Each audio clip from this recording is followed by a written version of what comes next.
धार्मिक एवं आध्यात्मिक शिव की नगरी वाराणसी में वैदिक सनातन धर्म व संस्कृति को अभिसंचित करने के पावन उद्देश्य हेतु ध्यान योग सिद्धाश्रम की स्थापना पूज्य गुरुदेव श्री स्वामी कमलेश्वरानंद जी के पावन सानिध्य में किया गया है।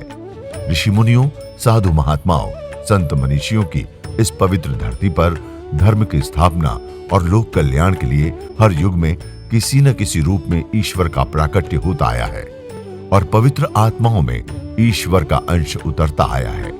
आज के युग में भी पूज्य गुरुदेव श्री स्वामी कमलेश्वरानंद जी अपनी चैतन्य ऊर्जा से संपूर्ण जगत में सत्प्रेम की धारा प्रवाहित कर रहे हैं। पूज्य श्री की चैतन्य चेतना से साक्षात दिव्य सदग्रंथ ब्रह्मवाणी का अवतरण हुआ है, जिससे मानव का कल्याण हो सके। दीक्षा, साधना, ध्यान योग, सिद्धि प्रदाता एवं समस्त मूलभूत समस्याओं का निराकरण उपलब्ध कराने वाले पूज्य गुरुदेव श्री स्वामी कमलेश्वरानंद जी का लक्ष्य है पृथ्वी पर प्रेम की उपासना, आत्म जागरण और समस्त प्राणियों का आनंदमय जीवन। ऐसा जीवन जो शारीरिक, मानसिक, आर्थिक, पारिवारिक हर प्रकार के तनाव व दुखों से पूरी तरह मुक्त हो। इसके लिए पूज्य गुरुदेव श्री स्वामी कमलेश्वरानंद जी विभिन्न प्रकार की दीक्षाएं अनवरत प्रदान करते आ रहे हैं। आप उस पुकार को सुन करके उसकी सानिध्यता प्राप्त कर सकें, आप उसके पथ पर चल सकें, उसकी व्याकुलता को, उसकी छटपटाहट को देख करके अपने आप में भी एक ऐसी छटपटाहट पैदा कर सकें। ये हमारी प्रार्थना है अपने प्रभु से, अपने गुरु से, जिसके बिना हम सभी अधूरे हैं, पूरे होते हुए भी पूरे नहीं हैं। अध्यात्म एक ऐसा विषय है जिस पे बोलना, समझना, सुनना, उसे जानना कभी भी पूरा नहीं हो सकता है। कितनी भी हम कोशिश कर लें तो एक परत ही हम उसका जान सकते हैं, क्योंकि वो जो सत्ता है, जो गुरुत्व है, इतना विशाल, इतना व्यापक है, उसकी व्यापकता का कोई और छोर नहीं। तो उसे हम कैसे जान सकते हैं, उसे हम कैसे आंक सकते हैं। पर एक बात जरूर है, एक परत ही सही, कुछ अंश ही सही, पर यदि हम उसे जान लेते हैं तो एक आनंद का प्रादुर्भाव होता है हमारे इस शरीर में, जिसकी वजह से आप अपने जीवन में अपने आप को पूर्ण महसूस कर सकते हैं। और सिर्फ आनंद की ही बात नहीं है, इसके अलावा जो आप चाहते हैं संसार की पूर्णता, वो भी आप पूरी तरह से अपने आप में संपूर्णता के साथ पा करके अपने आप को संसार में भी स्थापित कर सकते हैं। पर ये संसार और साध्य के बीच में जब तक दूरियां रहेंगी तब तक ऐसा नहीं हो सकता है। संसार को आपको भूलना पड़ेगा। आप कहते हैं कि संसार के बिना, क्योंकि संसार में जो भी चीजें हैं वो साधन है आपके लिए, तो आप कहते हैं कि इसे भूल करके हम पूरा कैसे हो सकते हैं और हम साध्य को कैसे पुकार सकते हैं। तो मैं कहती हूँ कि अगर आप साध्य को पुकारते हैं तो ये साधन जो है, जो आपके लिए विशेष है, जो आपकी आवश्यकता है, वो अपने आप आपके पास आ जाएगी, वो किसी न किसी माध्यम से आपको देने लगेगा। तो आप चिंता साधन की मत कीजिए, आप साध्य की कीजिए। आपकी पुकार सिर्फ साध्य होना चाहिए, क्योंकि उसके सिवा कहीं कुछ है ही नहीं। मूल स्रोत, अगर एक पेड़ को खड़ा देखिए तो जब आप देखते हैं तो वो किस पर टिका हुआ है, जड़ उसका मेन होता है। अगर जड़ को निकाल दीजिए तो पौधा सूख जाएगा, कितना भी बड़ा वृक्ष हो सूख जाता है, उसका अस्तित्व समाप्त हो जाता है। कुछ आपका भी ऐसा ही है, आप जब उसे भूल जाते हो तो आप भी ऐसे ही सूखे पेड़ की तरह हो जाते हो। ना आप किसी को सानिध्यता दे सकते हो, प्रेम दे सकते हो और ना ही पा सकते हो। जिस तरह से सूखा पेड़ किसी काम का नहीं होता है, वो आपको श्वास नहीं दे सकता। ऑक्सीजन हमें पेड़ों से ही मिलता है, लेकिन वो हमें नहीं दे सकता जब सूख जाता है तो, क्योंकि उसका मूल जो है वो उसमें नहीं रहा। जड़ से जब वो अलग होता है तो समाप्त हो जाता है। आप भी कुछ ऐसे ही है, लेकिन ये विडंबना है कि ये सारी बातें जानते हुए सारे संत महात्मा गुरुजन जितने हैं, और आज से नहीं, पता नहीं कितने वर्षों से यही चीज सब समझाते जा रहा है, सब बताते जा रहे हैं। एक शरीर में वो पूर्णतः चैतन्य होता है, बताता है, समझाता है, उस पथ पर आपको अग्रसर करता है, और एक समय फिर आता है कि आप उसे विस्मृत कर जाते हैं।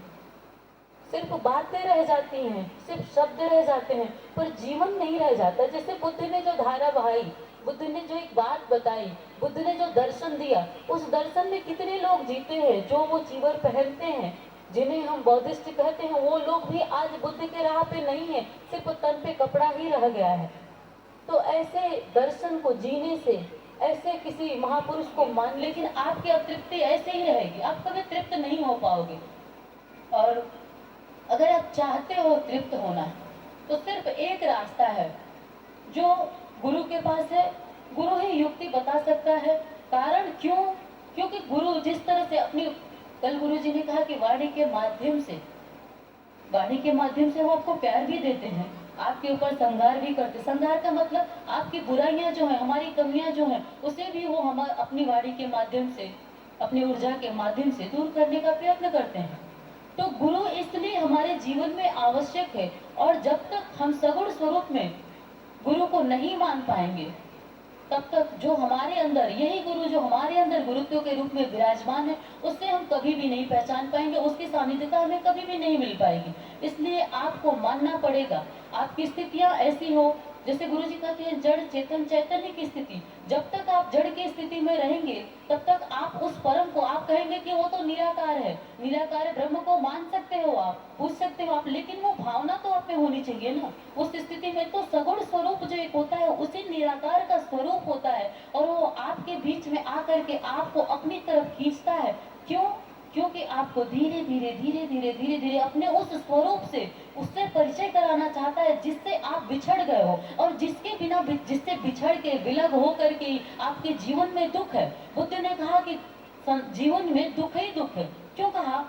जब उससे विलग हो तो दुख ही दुख है, और जब आप उससे मिल जाते हो तो सिर्फ सुख ही सुख है, आपके जीवन में आनंद ही आनंद है। लेकिन जब तक आप इस दृष्टि से गुरु को नहीं लोगे, तब तक आपके जीवन में सिर्फ और सिर्फ दुख है।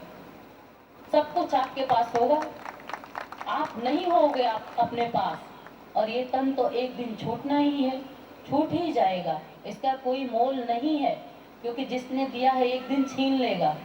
पर जा करके वहां आपको जवाब न देना पड़े, मिलने के बाद आपसे सवाल तो वो जरूर करेगा कि भेजा तो था, तुमने क्या किया।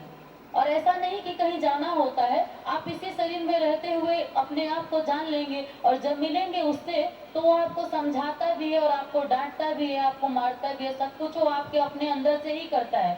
और फिर आपकी वो व्याकुलता, आपका वो पश्चाताप, आपको ऐसा लगता है कि जीवन के कितने क्षण हमने ऐसे ही गंवा दिए। तो आप सभी से हमारी एक प्रार्थना है, आप सभी से हमारी एक विनती है कि आपके जीवन में, कमल स्वरूप में, ब्रह्म स्वरूप में पूज्य गुरुदेव हमारे साथ है, और उनकी सानिध्यता हमें मिल रही है।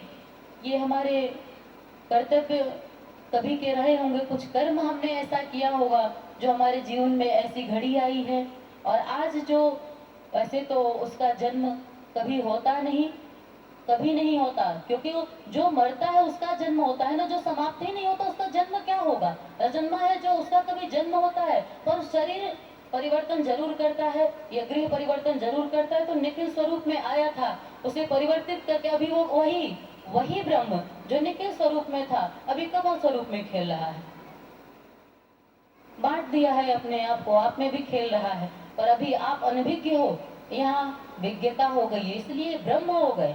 हम इन्हें ब्रह्म क्यों कह सकते हैं? क्योंकि ये जो दिखता है, ये तन, इसमें जो बैठा है, ये जो जीव और शिव की बात होती है, वो वहाँ भेद खत्म हो गया। वो जो जीव था वो शिव हो गया, इसलिए हम इसे ब्रह्म कह सकते हैं। और इसलिए हम गुरु मान करके अपने जीवन में उतार करके अपने आप में पूर्णता प्राप्त कर सकते हैं। हम अगर कहें तो हम ऐसा नहीं कर सकते। क्यों? क्योंकि अभी आप जड़ हो, अभी आप जीव हो, अभी आपको शिव से मिलना है। और जिस दिन आप जीव शिव से मिल करके शिव ही हो जाओगे, तब आप ऐसी शिवत्व, ऐसी ऊर्जा, ऐसी धारा, ऐसी प्रवाह आप दुनिया में दे सकोगे। और जहां आप जाओगे वहां सुगंधित करो। क्यों?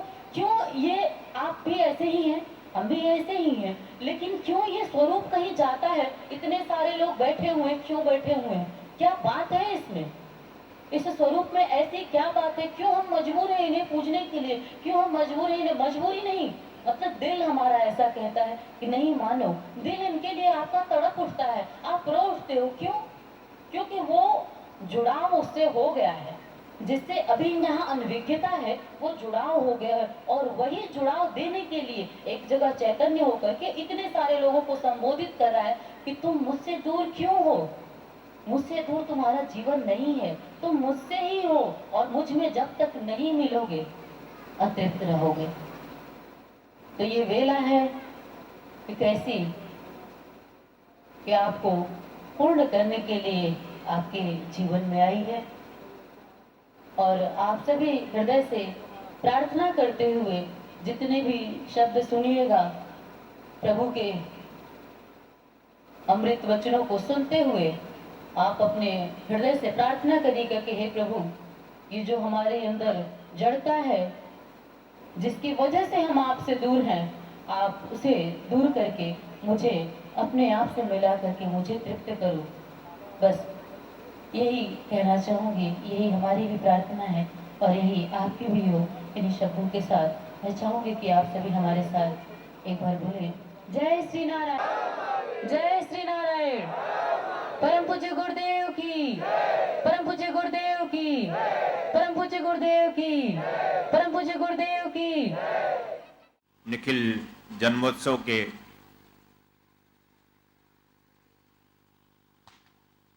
इस शुभ संध्या बेला पर निखिल चेतना से ही आप्लावित मैं कमलेश्वरानंद तुम सब शिष्यों को आशीर्वाद देता हूं, कल्याण कामना करता हूं, जिससे तुम्हारा भी जन्म आनंदपूर्ण हो सके, तुम्हारा भी जीवन सुख दुख से ऊपर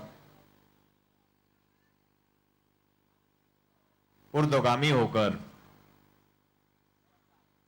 प्रसन्नता के साथ, आह्लाद के साथ,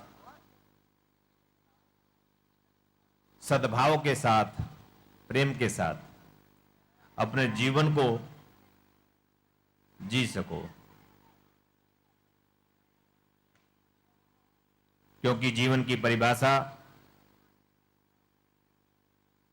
जीवन का उत्स, मूलभूत तथ्य और तत्व भी यही है कि हम जीवन किस प्रकार जीते हैं। अगर आनंदित जीवन है, नित्य संगीतपूर्ण जीवन है, आत्मानंद, परमानंद, ब्रह्मानंद युक्त जीवन है, भाईचारा सद्भाव से परिपूर्ण जीवन है, घर परिवार में हर्षोल्लास के साथ जीवन है, घर परिवार में नहीं भी हो, क्योंकि विषम परिस्थितियां होती हैं। आज का प्रत्येक व्यक्ति एक ही परिवार में नाना भावों में अपना जीवन जी रहा है। किसी भी परिवार के किसी भी सदस्य को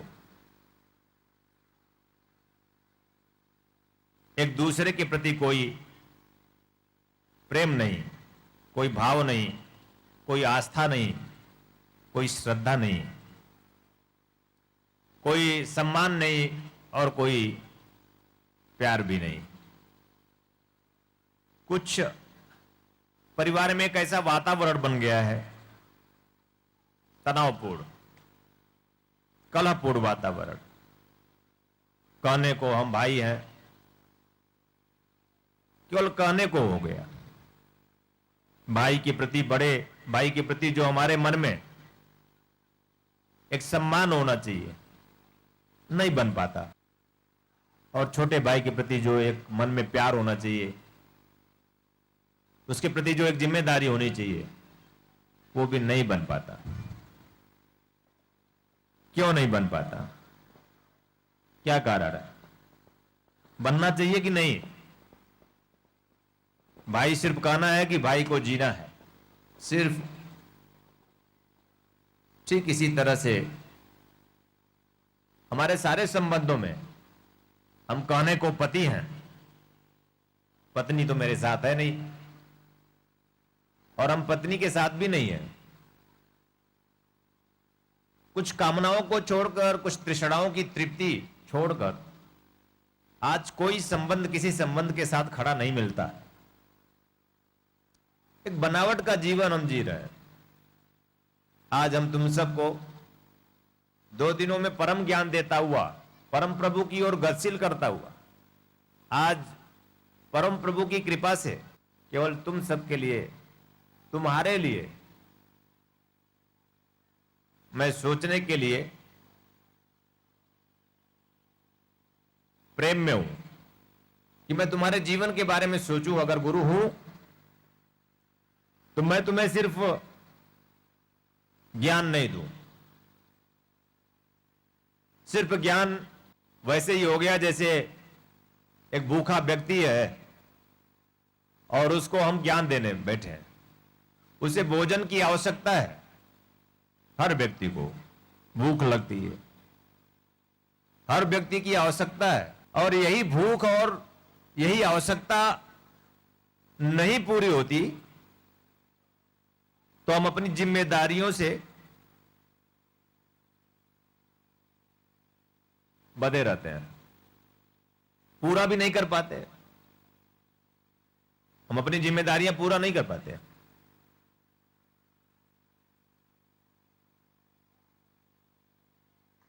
मैं भी एक पति के रूप में देखूं तो हो सकता है कि मैं संपूर्णता के साथ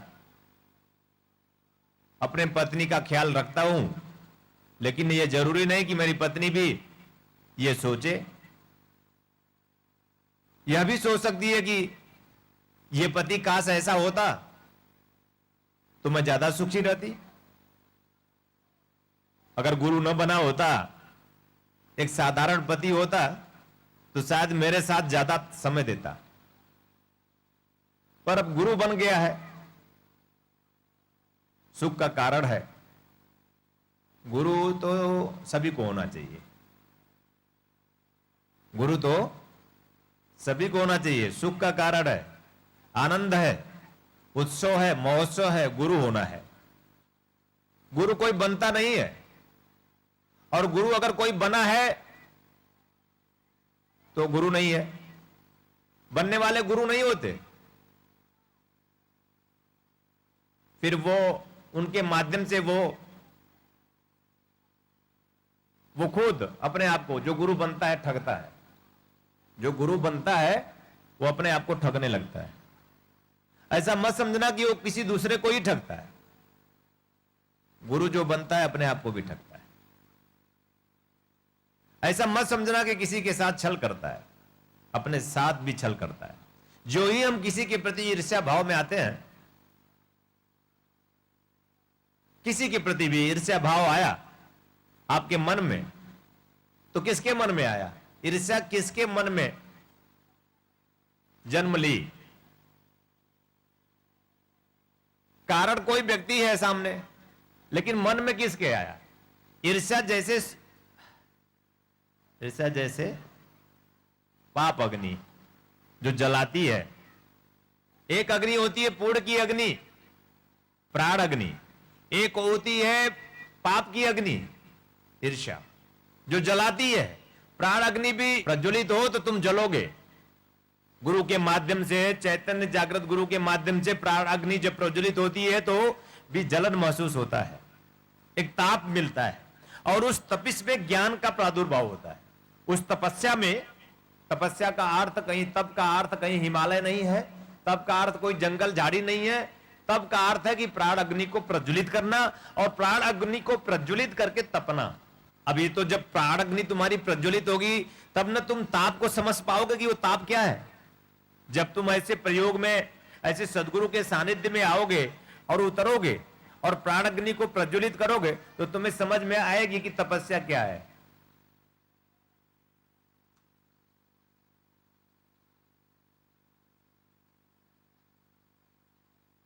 जहां न ना है ना हा है, आग लगा है, जलता हुआ दिखाई नहीं देगा कुछ, लेकिन इतना जलोगे, इतना तपोगे कि वो आग आग नहीं रह जाती। जो अग्नि जला करके भस्म कर देती है, राख बच जाता है शेष। लेकिन जब प्राण अग्नि प्रज्वलित होती है तो जलोगे भी नहीं और जलोगे भी। कुछ ऐसा अनुभव हो सकता है, और उसी प्राण अग्नि में एक अग्नि तुम्हें जलाकर खाक कर देती है, लेकिन सदगुरु कृपा से जब तुम्हारी प्राण अग्नि प्रज्वलित होती है, नाना प्रकार की दीक्षाओं के माध्यम से, गुरु दीक्षा, ज्ञान दीक्षा, चेतना दीक्षा, गायत्री दीक्षा, सरस्वती दीक्षा, कुंडलिनी जागरण दीक्षा, बंगला मुखी दीक्षा, छिन्नमस्ता दीक्षा, नाना प्रकार, महालक्ष्मी दीक्षा, कमला दीक्षा, ये समस्त दीक्षाओं में वो जो परम तत्व है उसकी ये सब ऊर्जा, विभिन्न ऊर्जाएं हैं। थोड़ा थोड़ा थोड़ा थोड़ा थोड़ा थोड़ा, है ना, थोड़ा थोड़ा समय विशेष में गुरु देता है, क्योंकि अचानक वो तुम्हें प्राण अग्नि प्रज्वलित नहीं कर सकता। इसलिए नाना भाव अपनाता है, नाना प्रकार वो अपनाता है, नाना प्रकार की साधनाओं को अलग अलग स्वरूपों में वो तुम्हारे लिए मंत्र रचता है। वो तुम्हारी संरचना के लिए मंत्र की रचना करता है गुरु। और वो गुरु गुरु नहीं जो मंत्र की रचना न कर सके, वो गुरु गुरु नहीं जो मंत्र की रचना न कर सके। और शिष्य के किसी भी, यहां जितने शिष्य बैठे हुए हैं, सारे शिष्यों का कल्याण निश्चित है। और उन सारे शिष्यों के लिए यह जरूरी नहीं है कि एक ही मंत्र कार्य करे, जरूरी नहीं है। गुरु एक ही मंत्र देते हुए दिखता है, वर्ण अक्षर भी एक जैसा होता है, लेकिन भाव प्रवाह अलग होता है। प्रत्येक शिष्य यहां जितने बैठे हैं सबके भाव प्रवाह अलग है। एक ही मंत्र जब आप करोगे, एक ही मंत्र, तो जितने शिष्य बैठे हैं जैसे भाव प्रवाह होंगे वैसी उनके अंदर उसका लाभ होगा। मंत्र एक होगा, लाभ विभिन्न होगा। मंत्र एक होगा, लाभ अलग अलग होगा। मंत्र एक होगा, उद्देश्यों के अनुसार वो मंत्र आपको पूर्णता प्रदान करता है। आपके अंदर प्रज्ञा चक्षु, आपके अंदर प्रज्ञा का जन्म होता है, आपके अंदर ज्ञान चक्षु का प्रादुर्भाव यानी उसका खुलना शुरू हो जाता है। ज्ञान चक्षु जागृत होने लगता है आपके अंदर ही। ज्ञान, ज्ञान कहीं वेद में नहीं है, ज्ञान कहीं वेद में नहीं है, ज्ञान कहीं पुराण में भी नहीं है, ज्ञान किसी ग्रंथ में नहीं है। वो तो उन जिनमें हुआ वो वेद प्रमाण हुआ। वेद जिन्होंने भी लिखा, वेद की संरचना जैसी भी हुई तो किसी के कारण हुई, किसी में वह ज्ञान का प्रादुर्भाव हुआ, किसी गुरु के माध्यम से, सदगुरु वेत्ता के माध्यम से उसकी प्राण अग्नि प्रज्वलित हुई और फिर वह संपूर्णता के साथ सत्पुरुष बना, सदग्रंथ बन गया। जीवित जागृत चैतन्य ग्रंथ वो सदगुरु होता है। और जब होता है तो फिर वो उसके माध्यम से जो ज्ञान निश्रित होता है वो ग्रंथ बनता है। तो ग्रंथ महत्वपूर्ण नहीं है।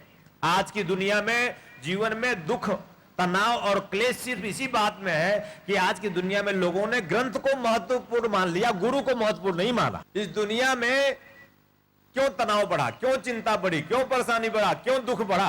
अरे गीता तो है, गीता तो है, रामचरितमानस तो है, वेद पुराण उपनिषद तो है, पर तनाव बढ़ता गया, दुख बढ़ता गया, रोना बढ़ता गया, गिड़गिड़ाना बढ़ता गया। बढ़ा कि नहीं बढ़ा है? स्वीकार करो। चिंता बढ़ी कि नहीं परिवार में? एक मंथन करने की जरूरत है। अगर तुम शिष्य हो तो मैं तुम्हारे संग आज निखिल जयंती पर मंथन चिंतन कर रहा हूं कि सत शिष्य कैसे बने। शिष्य हो, सत शिष्य कैसे बने? और सत शिष्य वही बन सकता है जो शिष्य बनकर अपने जीवन में जो भी आवश्यक है, जीवन में जो भी भौतिक जीवन में आवश्यक है, जो भी धन हो, यश हो, ऐश्वर्य हो, पद हो, प्रतिष्ठा हो, वो सब कुछ वह शिष्य अपने गुरु कृपा के बल पर, उस परम प्रभु के बल पर प्रार्थना करे, पाने की कोशिश करे, प्रयास करे और हृदय से प्रार्थना करे कि हे गुरुदेव, मेरे जीवन की ये आवश्यकता ड्रेस है। मैंने कहा कि मैं तुम्हें सिर्फ ज्ञान की बात नहीं, मैं तुम्हें संपूर्ण ज्ञान देने वाला एकमात्र गुरु तुम्हारा। मैं तुम्हें लंगोट लगवा करके मैं तुम्हें सन्यासी नहीं बनाना चाहता, मैं तो तुम्हें ऐसा सन्यासी बनाना चाहता हूं कि जिस देश में रहो, जिस वेश में रहो, जिस परिवेश में रहो, तुम सन्यासी रहो। कुछ ऐसा सन्यासी तुम्हारे जीवन में मैं तुम्हें बनाना चाहता हूं। तुम जैसे भी हो, जिस देश में, जिस वेश में, जिस परिवेश में, कोई रूप नहीं बदलना है तुम्हें, केवल बदलना है अंतश्चेतना। गुरु के माध्यम से ज्ञानश्चेतना, गुरु के माध्यम से प्राणश्चेतना, गुरु के माध्यम से दीक्षा आत्मसात करना, और दीक्षा आत्मसात करके तुम सन्यासी बन जाना, सन्यासी बन जाना।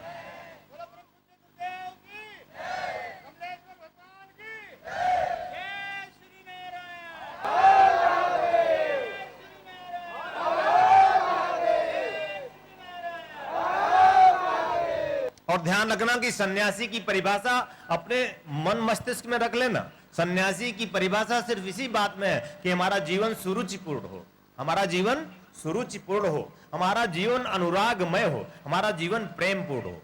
सन्यासी की परिभाषा हमारा जीवन सुरुचिपूर्ण हो, हमारा जीवन रुचिकर होना चाहिए।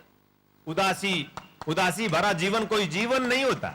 हाँ, ये रोना, ये गिड़गिड़ाना, है ना, ये सुलगना, ये जलना, ये तपना, यानी जिस तरह से तुम गृहस्थी में अपने तप रहे हो, मैं समझ सकता हूं, क्योंकि मैं एक गृहस्थ गुरु हूं। और ध्यान रखना, गुरु करना जिंदगी में तो गृहस्थ गुरु ही करना, जिससे तुम्हारा जीवन तरे। क्योंकि गुरु जब गृहस्थ होगा तो गृहस्थ के ताने बाने को समझेगा। गुरु गृहस्थ होगा तो गृहस्थ की तकलीफों को समझता होगा। नहीं तो गुरु तुम्हें फिर तुम भटक तो रहे हो और भटकाएगा। कभी भी सन्यासी गुरु मत करना, नहीं तो वो कहेगा, तुम कहोगे कि मेरी पत्नी, अब उसको पत्नी तो है नहीं, उस गुरु को पत्नी है नहीं, और तुम कहोगे गुरुदेव मेरी पत्नी बहुत परेशान करती है, तो कहेगा बेटा लंगोट लगा ले, आ जा मेरे साथ। क्योंकि उससे पत्नी का तो पता नहीं, पत्नी किसे कहते हैं। अरे कोई मंत्र साधना, पत्नी मतलब सुख, पत्नी मतलब सुख ही नहीं, मैं तो कहता हूं पत्नी मतलब आनंद। पत्नी का अर्थ होता है कैसे आनंद हो, समझाता हूं। पत्नी अगर प्रिया है, पूरी तरह से प्रेमपूर्ण है, पति को प्रेम देती है, तो भी पति अपने आप में प्रभुमय होता है। वो धन्यवाद देता है, गुरुदेव तुम्हारी कृपा से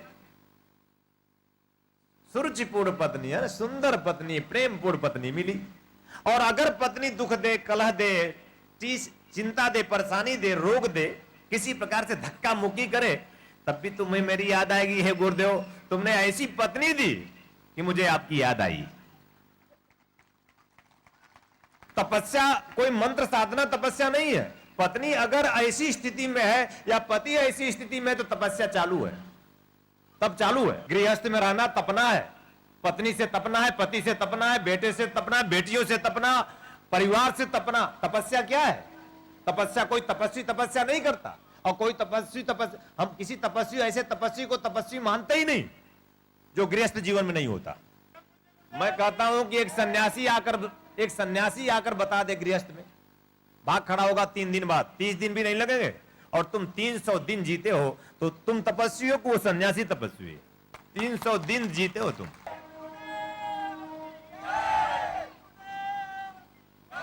कितनी तकलीफों में तुम जीते हो, कितने तनाव में तुम जीते हो, कितनी परेशानियों में तुम जूझते हुए जीते हो, कितने अभाव में तुम जीते हो कि नहीं जीते हो।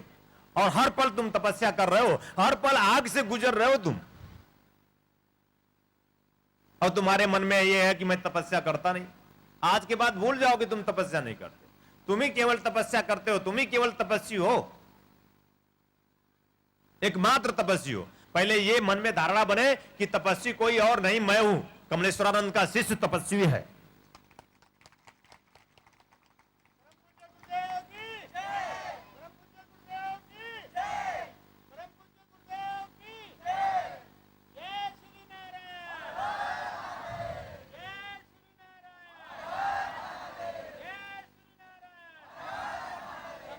तो जीवन है तो अपनी आवश्यकताएं हैं, जीवन है तो वस्त्र चाहिए कि नहीं चाहिए? किसको नहीं चाहिए?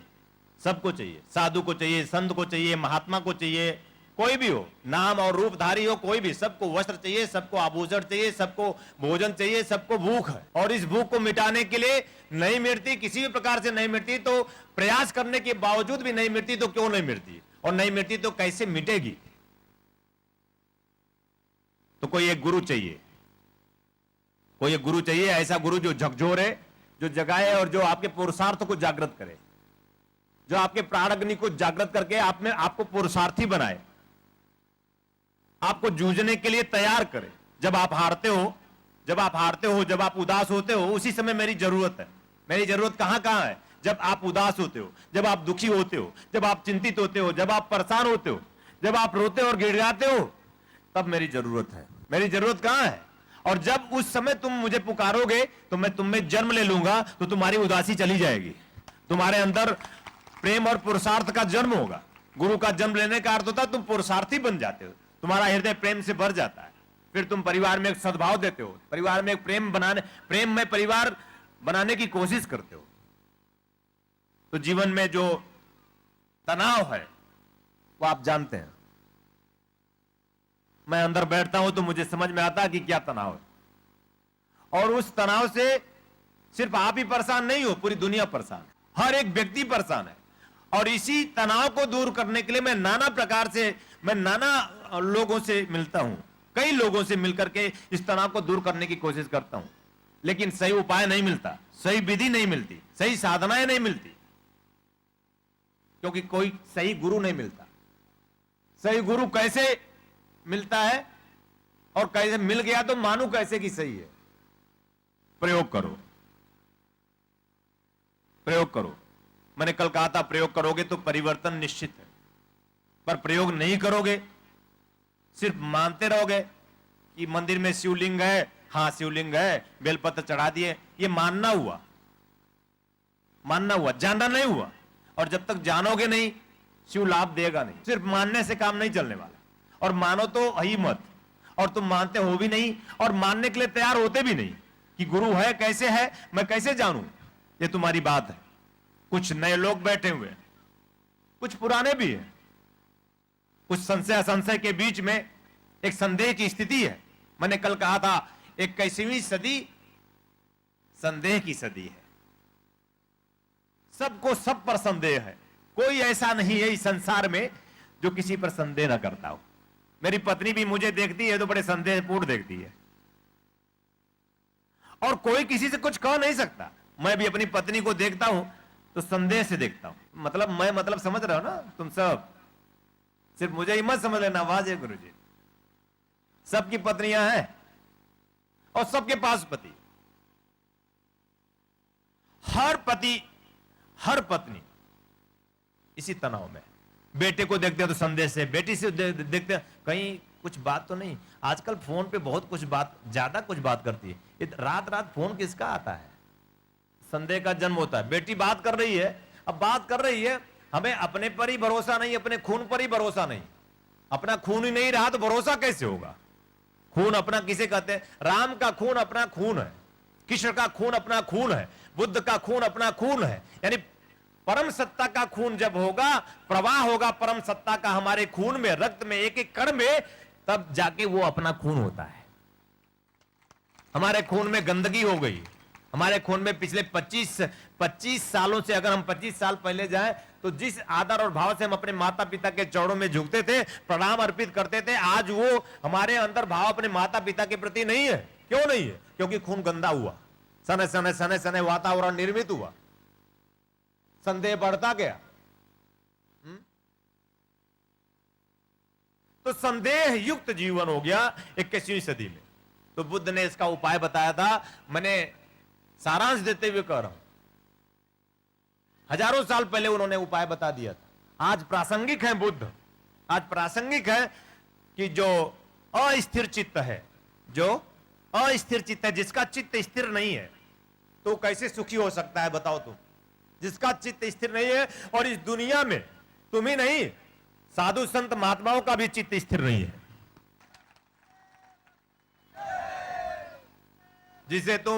जिसे तुम वेशधारी साधु संत महात्मा कहते हो, तथा कथित साधु संत महात्मा, कुछ अच्छे साधु संत महात्मा भी है, जैसे मैं और तुम, कुछ अच्छे साधु संत महात्मा में भी हैं, जैसे मैं तुम्हारा गुरु और तुम मेरे शिष्य, तुम साधु संत महात्मा हो और बन रहे हो भी जाओगे, तुम्हें स्मृति होगी एक दिन।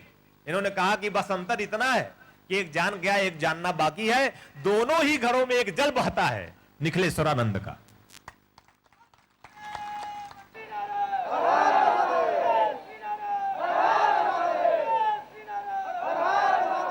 तो जिसका चित्त अस्थिर है, जो सद्धर्म को नहीं जानता, जो सद्धर्म को नहीं जानता, तो जिसका चित्त अस्थिर है वो सद्धर्म कैसे जानेगा? और जब सद्धर्म नहीं जानेगा तो सुखी कैसे होगा? बताओ जरा। लोग आज सद्धर्म को जाने बिना सुखी होना चाहते हैं, सद्धर्म को धारण किए बिना सुखी होना चाहते हैं। असंभव। अगर होता तो सुखी हो गए होते। तो जिसका चित्त अस्थिर है, चित्त कैसे स्थिर होगा? कोई मंत्र, कोई तंत्र, कोई यंत्र, कोई साधना, कोई उपासना? क्या अभी तक कोई मंत्र नहीं किए? क्या अभी तक कोई साधना नहीं किए? चित्त स्थिर हुआ नहीं। क्यों नहीं हुआ? क्योंकि बस प्रेम नहीं हुआ। हाँ, प्रेम नहीं हुआ। प्रेम हो जाए तो चित्त स्थिर हो जाता है। प्रेम हो जाए तो, और प्रेम होगा कैसे? जब कोई प्रेम करने वाला तो मिले, कोई प्रेम करने वाला मिले, कोई मन को लुभाने वाला मिले, कोई मन को समझाने वाला मिले, कोई मन को बस एक चकोर की बात रोक देने वाला मिले। अगर तुम्हारा मन मुझ में रुकता है तो समझ लेना कि मैं ही हूं तुम्हारा। अगर तुम्हें कुछ अच्छा लगता है तो समझ लेना कि क्षण आया है, अब वो घड़ी आई है नजदीक। अब तुम्हें प्रेम होने वाला है। क्योंकि मन, किसी भी मंत्र से मन नहीं रुकता। मंत्र तो मन में गति देता है। अरे मंत्र साधना तो जीवन में, इस जगत में जो कुछ भी इच्छा आकांक्षा होती है उसको पूर्णता के साथ प्राप्त करने की प्रक्रिया मंत्र साधना। और तंत्र साधना है, मंत्र फिर भी सूक्ष्म धीरे काम करता है। उसमें अगर कौतूहल हो जाए, मंत्र में जल्दी से जल्दी सफलता प्राप्त करने की सोचो, ओम नमः शिवाय, ओम नमः शिवाय, महालक्ष्मी नमः, लक्ष्मी आ जाए, लक्ष्मी आ जाए, तो आज तक नहीं आई। क्यों नहीं आई? लक्ष्मी सिर्फ धन मत समझना, धन भी समझ लो तो नहीं आया। अगर लक्ष्मी को सिर्फ धन भी मानो तो अभी तक तो हमें नहीं लगता कि हम इतने धनी हो गए, है ना? तुम लोगों के पास जितना भी धन है, क्या लगा कभी कि इतने धनी हो गए? नहीं लगा। पर मैं हर बार कहता हूं, हर शिविर में जब भी लक्ष्मी की बात होती है, कि मैं सुखी होता था जब मेरी मां मेरे हाथ में 10 पैसा रखती थी। सुखी होता था, यानी बचपन में जब मां 10 पैसे देती थी मेरे हाथ में, तो मैं जाकर वो 8 जूस 10 पैसे का मुझे मिलता था, लेमन जूस। कितना वो सुख मैं आज तक नहीं भूला हूं 10 पैसे का। आज मेरे पास 10,000 नहीं 10 लाख आते और जाते हैं, दुखी तो नहीं होता। मैं उस सुख की बात कर रहा हूं कि धन 10 पैसे भी सुखी करता था, 10,000 भी आज मुझे सुख नहीं दे रहा है। क्यों दुखी हो गया हूं? क्योंकि सद्धर्म खो गया है। क्योंकि सद्धर्म खो गया है ना? माता पिता के चरणों के प्रति अनुरक्ति नहीं, प्रेम नहीं, भाव नहीं, और जीवन में कोई ऐसा जीवित जागृत चैतन्य। देखो, मैंने जड़ गुरु नहीं कहा, चेतन गुरु भी नहीं कहा, जीवित गुरु चाहिए, मुर्दा गुरु भी नहीं चाहिए। जो गुरु हो चुके हैं उनकी पूजा करने से तुम्हें कोई लाभ नहीं होगा, और अगर होगा तो उसी गुरु द्वारा दिया गया वह मंत्र काम करेगा। चाहे वो राम हो, चाहे कृष्ण हो, चाहे किसी भी प्रकार का, चाहे शिव हो, कोई भी हो, तो वो गुरु देगा ओम नमः शिवाय, ओम राम रामाय नमः, ओम कृष्णाय गोविंदाय नमः। तब वो मंत्र काम करने लगता है। जीवित गुरु जब कोई मंत्र देता है, क्योंकि मंत्र मूलम, भगवान शिव कहते हैं, हे पार्वती, मंत्र मूलम गुरुर वाक्यम। मंत्र तभी मंत्र बनता है जब गुरु मंत्र देता है।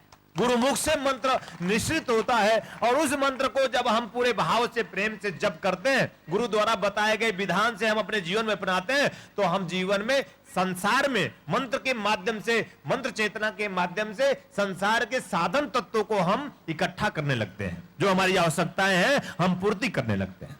मंत्र साधना के माध्यम से। लेकिन मंत्र साधना एक क्रमिक साधना है, धीरे धीरे धीरे धीरे उसमें लाभ मिलता है। तंत्र साधना तीक्ष्ण है। अगर मंत्र से सफलता नहीं प्राप्त हो रही है, मंत्र के माध्यम से मुझे जीवन में संपूर्णता, जीवन अल्प है, जीवन 10 साल 20 साल 50 साल का है, और मंत्र के माध्यम से मैं लक्ष्मी को अपनी चेरी नहीं बना पा रहा हूं, तो गुरु के पास जाएं और बैठे और उनसे तंत्र की विधा प्राप्त करें कि लक्ष्मी को तंत्र के माध्यम से मैं कैसे अपने जीवन में आत्मसात कर सकता हूं। वो कौन सी विधि है? क्या कोई ऐसी गूढ़ विद्या, ऐसी गोपनीय विद्या है गुरुदेव कि आप मुझे बताएं और जिससे मैं अपने जीवन में संपूर्णता प्राप्त करूं? लक्ष्मी संपूर्णता प्रदान करती है। संपूर्णता का अर्थ ये मत समझ लेना सिर्फ धन है। धन तो सबके पास है, सबके जेब में कुछ न कुछ रहता है, पर सुखी नहीं, दुखी है, चिंतित परेशान है। धन के बावजूद भी चिंता जाती नहीं, धन के बाद भी उदासी जाती नहीं, धन के बाद भी कलह जीवन में घर परिवार से जाता नहीं। तो इसका मतलब धन जीवन नहीं है, धन ही संपूर्णता नहीं है, लक्ष्मी संपूर्णता है। लक्ष्मी नाना भाव नाना रूपों में लक्ष्मी है। तन लक्ष्मी, मन लक्ष्मी, धन लक्ष्मी, प्राण लक्ष्मी, आत्मा लक्ष्मी, सब लक्ष्मी शक्ति है।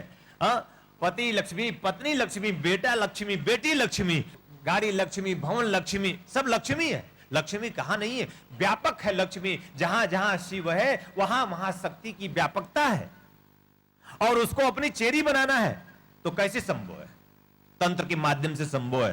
तंत्र के माध्यम से हम अपने जीवन में जो रोना है, जो दुख है, जो तनाव है, जो परेशानी है, जो चिंता, जो कलह है, जो उदासी है, वो तंत्र के माध्यम से हम दूर कर सकते हैं।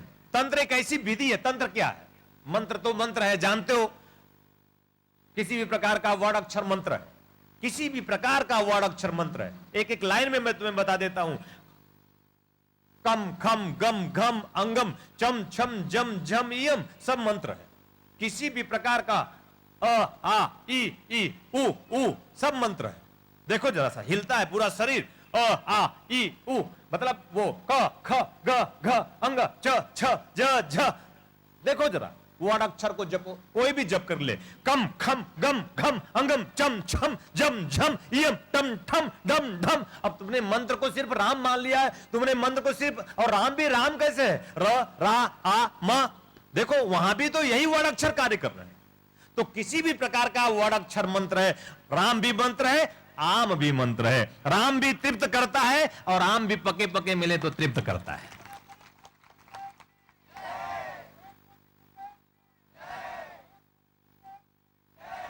ना, आम का तो मौसम आ गया, मुंह में पानी आता होगा, कुछ खट्टे कुछ मीठे आम, है ना। अगर पति अच्छा हो तो लाता होगा, और नहीं तो अकेले बाजार में जूस पी के आता होगा। पतियों के लिए ताली मारो तुम लोग। पति अच्छा होगा तो घर में लाता होगा आम, और नहीं तो अकेले बाजार में जूस पी के आता होगा। ऐसे पति हैं। पत्नी कैसी है? ले खा मर। जब आम लाओगे नहीं तो रोटी कटी जली तो बना ही देगी, और थाली रख देगी, ले मर। मैं जानती हूं चौराहे पे तू क्या करके आया है, जूस पी के। काव्य शास्त्र विनोदेन कालो गच्छति धीमता। यानी जो विद्वान होते हैं, जो शिष्य और गुरु होता है, और जब दोनों बैठते हैं तो उनका जो समय व्यतीत होता है वो काव्य में, शास्त्र में, विनोद भाव में। हमारे विनोद श्रीवास्तव जी बैठे हैं, उनका नाम ही विनोद है। ये जब भी बोलते हैं तो बिना मुस्कुराए तो आप रह ही नहीं सकते, आपको मुस्कुराना पड़ेगा, बोलते ही ऐसे। तो विनोद श्रीवास्तव जी के पास अगर आप उदास हो तो जरूर बैठा करिए, वो आपकी उदासी कई कई प्रकार से दूर कर सकते हैं। उतना प्रकार हम गुरु होकर भी नहीं जानते।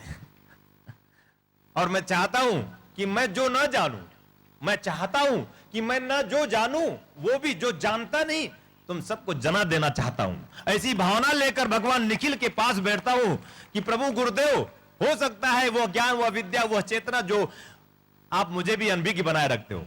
क्योंकि ब्रह्मवाणी में भी तो वो कहते हैं, क्योंकि मैं सब कुछ जान लेना चाहता हूं, सब कुछ। सब कुछ कौन नहीं पा लेना चाहता? वह सब कुछ जिससे पाने के बाद पाना शेष नहीं रहता। और ये तो बचपन से मेरी आशा थी, बचपन से अभिलाषा कि वह सब कुछ प्राप्त कर लेना चाहता हूं।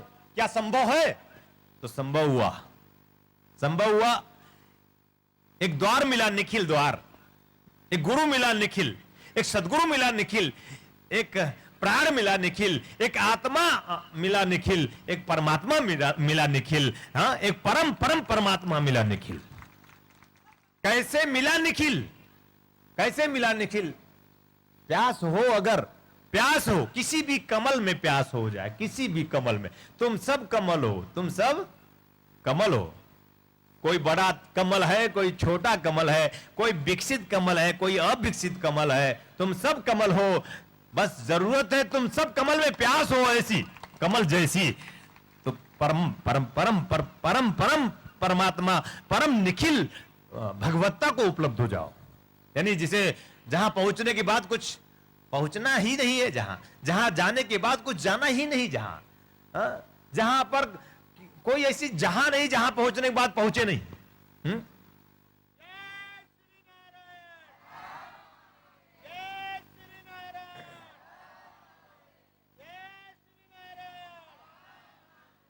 तो मैं आज मंत्र यह है, अ आ ई उ ऊ ए ओ औ अंग पढ़ो, रोज पढ़ा करो। देखो जीवन से गरीबी मिटेगी, दीनता मिटेगी, हीनता मिटेगी। ये रोज पढ़ो, 15 दिन रोज, 15 दिन करो, 15 मिनट रोज करो। यानी जितने बार 15 मिनट में हो पाए, या 15 बार दोहरा लो, 15 बार 15 दिन करो, कर लो। कम खम गम घम अंगम चम छम जम झम यम टम ठम डम ढम अरम तम थम दम धम नम पम फम बम बम मम यम रम लम वम सम। पढ़ के देख लो, 15 दिन 15 बार। एक बार फिर प्राइमरी पाठशाला में नाम लिखा लो।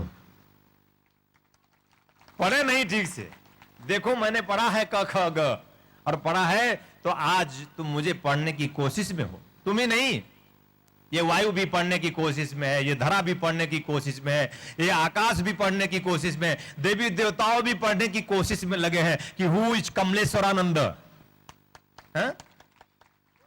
क्योंकि गुरु को कौन पढ़ सकता है? गुरु को ये शिव स गुरु, यह गुरु स शिव स्मृत तस्य भेदेन भावेन स याति नरकाम गति। गुरु को कौन पढ़ सकता? जब गुरु को गुरु ही नहीं पढ़ सकता, कमलेश्वरानंद ही नहीं पढ़ सका, तो तुम क्या पढ़ोगे? देवी देवता क्या पढ़ सकेंगे? गुरु को गुरु नहीं पढ़ सकता। सोचो, जब तक वो गुरु शरीरधारी, यानी ब्रह्मवाणी में यही बात कही गई कि मैं अपने रहस्यों को सभी को जानने नहीं देता। मेरे रहस्यों से अनभिज्ञ होते हैं वो देवी देवता भी, मेरे रहस्यों से, कई रहस्यों से अनभिज्ञ होते हैं। एकमात्र गुरु, तब मेरे मन में आया, लेकिन मैं तो जान लेना चाहता हूं। तो आगे कहते हैं एकमात्र गुरु ही मेरे रहस्यों को समझता है। मैं जान लेना चाहता हूं, आगे कहते हैं एकमात्र गुरु ही मेरे रहस्यों को जान सकता है। लेकिन मैं कमलेश्वर गुरु जानने की ऐसी इच्छा आकांक्षा किसके लिए बताओ, किसके लिए मैं जानना चाहता हूं? कभी मैं अपने लिए चाहता था, अब मैं सिर्फ तुम्हारे लिए चाहता हूं।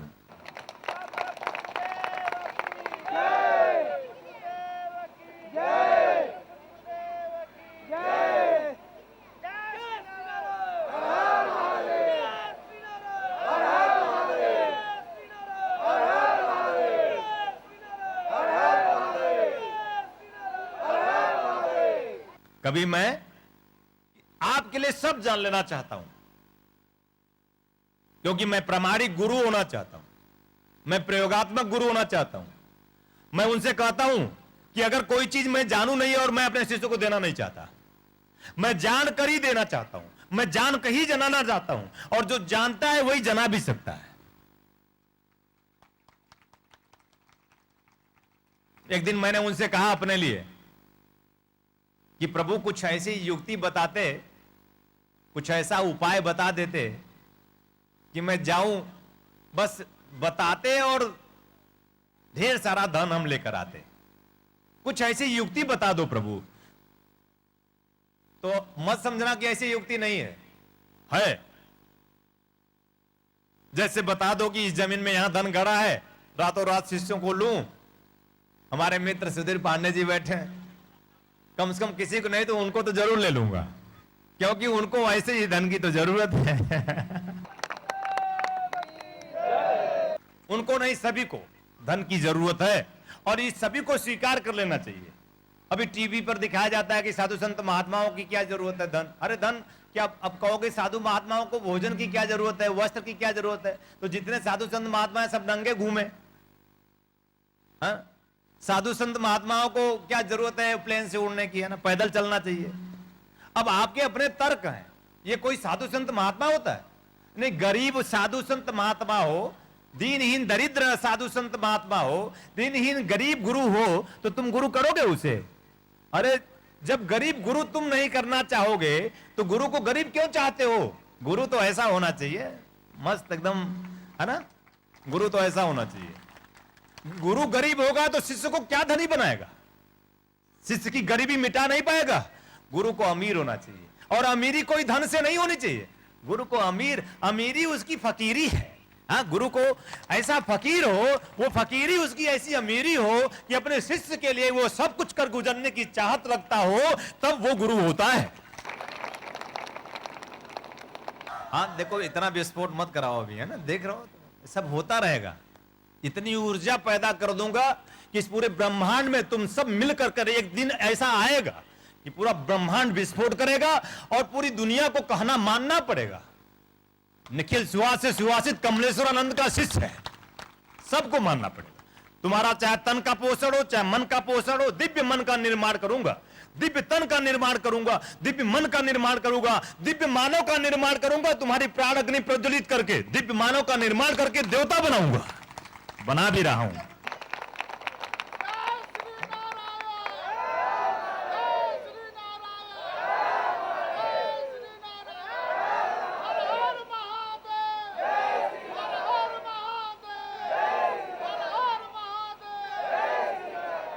तो मैंने उनसे पूछा कि हे प्रभु, मैं भी परेशान होता हूं, कभी कभी धन की बड़ी आवश्यकता पड़ जाती है मुझे भी। एक छोटा सा परिवार चलाने के लिए तुम्हें धन की जरूरत पड़ती है कि नहीं पड़ती? एक छोटा परिवार चलाने के लिए धन की जरूरत पड़ती है।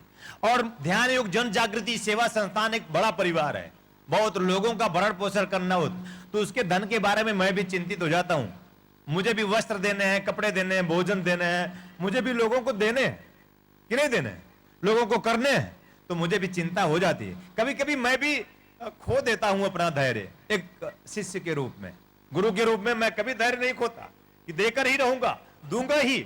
लेकिन शिष्य जब बनता हूं तो कभी न कभी मैं धैर्य खोकर मैं पूछ बैठता हूं, हे गुरुदेव कोई ऐसी युक्ति बता दो हे प्रभु कि मैं बस, और मैं जानता हूं कि आप बताओगे तो बस पक्का है कि यहां है तो यहां है, यही धन है, यही धन है।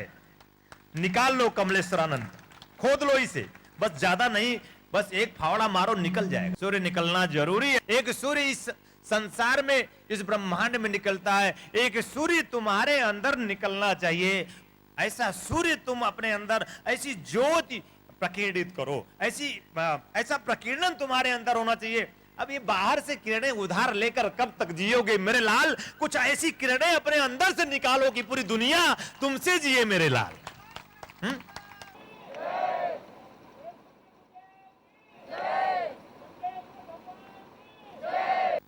तो मैंने उनसे कहा कि प्रभु हे गुरुदेव, तो उन्होंने कहा कि कमल तू भी, उन्होंने कहा कमल तू भी, तू युक्ति पूछ रहा है, पूरा संसार तो युक्ति ही पूछ रहा है, तू भी युक्ति पूछ रहा है। उन्होंने कहा है, पर तुम्हें बताऊंगा नहीं। आप कल्पना कर लीजिए, और एकदम सच्ची घटना बता रहा। मैंने कहा हे प्रभु, मुझे कोई ऐसी युक्ति बता देते कि फावड़ा लेकर जाते और खोद कर उठा लाते और सब चला लेते संस्था। तो उन्होंने कहा कि कमल तू भी। तो मैं शर्मिंदा हुआ, सिर नीचे किया, चरणों में ध्यान किया। क्या करूं, बच्चा हूं आपका, और बच्चा जब तक रहूंगा तब तक धैर्य खोता रहूंगा। या तो फिर बड़ा बना दो, या तो बच्चा रहूंगा तो धैर्य खोता रहूंगा। और तुम सब भी जिंदगी में कभी न कभी, किसी न किसी समय मेरे रहते हुए, बाप के, जीवित जागृत चैतन्य बाप के रहते हुए धैर्य खोते हो, नहीं खोते? खोते हो।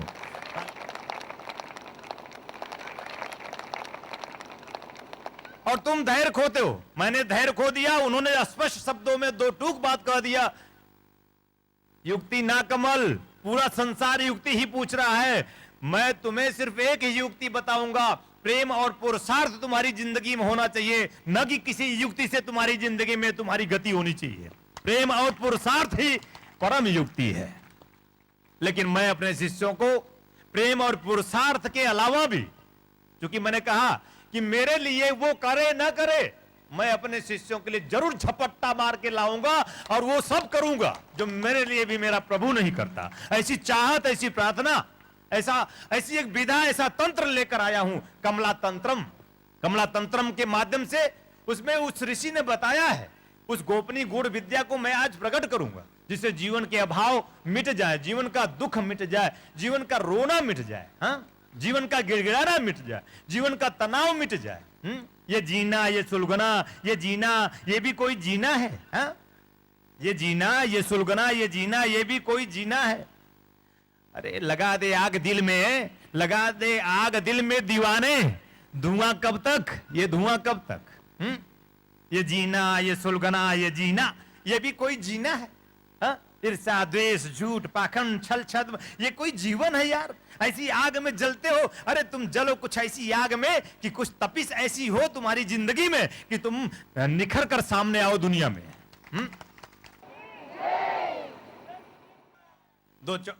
मेरे दोहे को फिर से सुनना। ये जीना यानी वो जीना जो तुम दुखी होकर जीते हो, चिंतित परेशान होकर जीते हो। ये जीना, ये सुलगना, ईर्ष्या, द्वेष, झूठ, पाखंड, छल छद्म में जो सुलगते हो हर पल, तुम जानते हो कि गलत है, गलत कर रहा हूं, उस आग में तुम तप रहे हो और अपने आप को समाप्त कर रहे हो हर पल। हाँ, ये जीना, ये सुलगना, ये जीना, ये कोई जीना है यारो? लगा दे आग कुछ दिल में। ये दीवाने, धुआं कब तक? मैं तुम सबको संबोधित कर रहा हूं, धुआं कब तक? मैं कह रहा हूं कि एक लकड़ी गीली होती है, उसमें आग लगाते हो तो धुआं निकलता है ना? सूखी लकड़ी ना हो, गीली लकड़ी हो, उसमें आग लगाओ तो धू धू करके जलता है, धुआं फेंकता है, कोहरे जैसा धुआं होता है, अपना ही चेहरा दिखाई नहीं देता। सामने उस पार कौन है दिखाई नहीं देता। ये दुख है, मार्ग अवरुद्ध हो जाता है, ये दुख है। जीवन में मार्ग सूझता नहीं है, ये दुख है। हाँ? लकड़ी जलती नहीं, धू धू करके जलती है, धुआं फेंकती रहती है, ऐसी कोई जिंदगी है? लगा दो आग कुछ ऐसे दिल में आज इस निखिल जयंती पर कि कुछ तो हो जाए। दीवाने, अगर दीवाने हो तो आग लगाओ। अगर दीवाने हो, अगर तुम सचमुच प्रेम करते हो निखिल धारा कमल सुहास कमल स्वरूप गुरु को, लगा दो, फना कर दो, अपने आप को मिटा दो, अपना उत्सर्ग कर दो, अपने आप को न्यौछावर करने की कोशिश करो और प्राण से पुकार करो कि वो बीजारोपण जो जन्म का बीजारोपण है गुरु कर दे। वो तंत्र तुम में, वो तंत्र का बीज तुम में डाल दे, तुम तांत्रिक बन सको। तांत्रिक दिव्य, पवित्र, निश्चल एक प्रवाह होता है तांत्रिक। तांत्रिक काला लाल कपड़ा पहन करके, नरमुंडों की माला पहन करके, भच्छा भच्छ करके, कोई तांत्रिक मांस मदिरा का सेवन करके, आंखें लाल लाल करके, शराब पी करके कोई तांत्रिक नहीं होता। ये तांत्रिक के नाम पर, जैसे साधु के नाम पर कुछ साधु भ्रष्टाचार फैला रहे हैं, वैसे ही जैसे कुछ नेता के नाम पे कुछ नेता भ्रष्टाचार फैला रहे हैं, वैसे ही साधु के नाम पर साधु भ्रष्टाचार फैला रहे हैं, वैसे ही तांत्रिक के नाम पर भी कुछ तांत्रिक भ्रष्टाचार फैला रहे हैं। सब भ्रष्टाचार में लिप्त है, सब नीचे से लेकर ऊपर तक, एड़ी से लेकर चोटी तक सब भ्रष्टाचार ही तो है। क्यों? क्योंकि रक्त में गंदगी आ गई, क्योंकि कोई ऐसा गुरु नहीं मिला जो रक्त शुद्ध करे, जो रक्त के कड़कड़ में स्थापित हो जाए, जो रक्त के प्रवाह में बह जाए। कोई ऐसा वशिष्ठ अत्रि कड़ाद नहीं मिला। और मैं आपका ऐसा गुरु होना चाहता हूं जो मानते हैं, हूं जो जानते हैं, हूं जो पहचानते हैं, और नहीं भी जानते मानते पहचानते हैं उनका भी हूं, गुरु हूं। क्योंकि गुरु होता है, एक दिन जानेंगे, एक दिन मानेंगे, एक दिन पहचानेंगे, जानकर मानेंगे। मत मानो, जानो तो जानोगे कैसे? कैसे जानोगे? चलकर। कैसे जानोगे? प्रयोग करके। कैसे जानोगे? मैं जो विधा बताऊं, जो प्रयोग बताऊं, साइंटिफिक प्रयोग। एक विधि मतलब होता है कि विज्ञान, विधि विज्ञान होता है। प्रेम ज्ञान होता है और विधि विज्ञान होता है। और मैं तुम्हें तंत्र दे रहा हूं, विधि दे रहा हूं, विज्ञान दे रहा हूं। तुम इस तंत्र को, इस विधि को, इस विज्ञान को धारण करो और वो प्रयोग अपने जीवन में लाओ। तुम्हारे जीवन से दुख मिटेगा।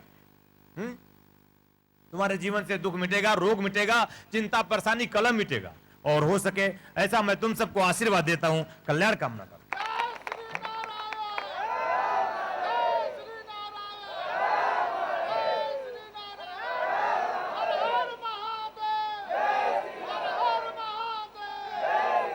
कमला तंत्र में ऐसी एक विधि है जिसके साक्षी गुरु स्वामी निखिलेश्वरानंद जी ज्ञानानंद को ऐसे प्रयोग देते हैं। जब वो सन्यासी हुए और सन्यासी होकर के जब वो हिमालय गत शिष्य हुए तो उनको दिक्कतें हुई कि कैसे जीवन चले, धन की आवश्यकता हुई, कैसे भोजन चले। तो उन्होंने, ज्ञानानंद ने हाथ जोड़कर कहा, हे गुरुदेव, आप मुझे बताएं, आप मुझे समझाएं कि मैं जीवन के जो कुछ आवश्यकताएं, साधन विशेष हैं, कैसे पूरा करूं।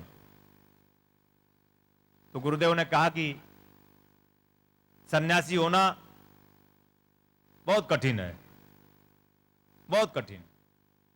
गृहस्थ होना सरल है, सन्यासी होना बहुत कठिन है।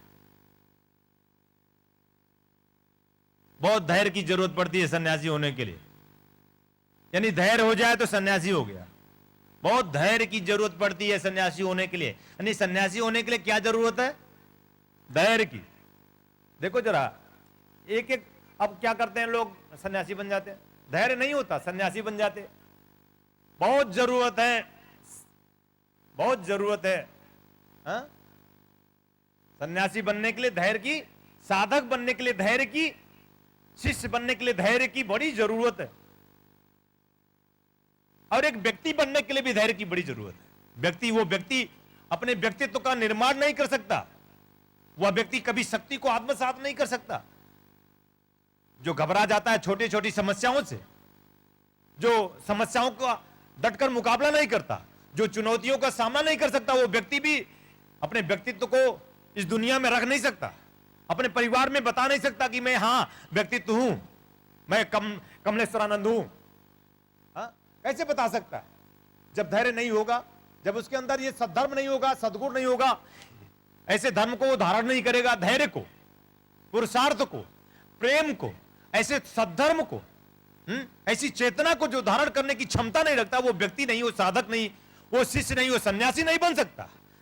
व्यक्ति बनने के लिए भी प्रेम और पुरुषार्थ की जरूरत है। व्यक्ति बनने के लिए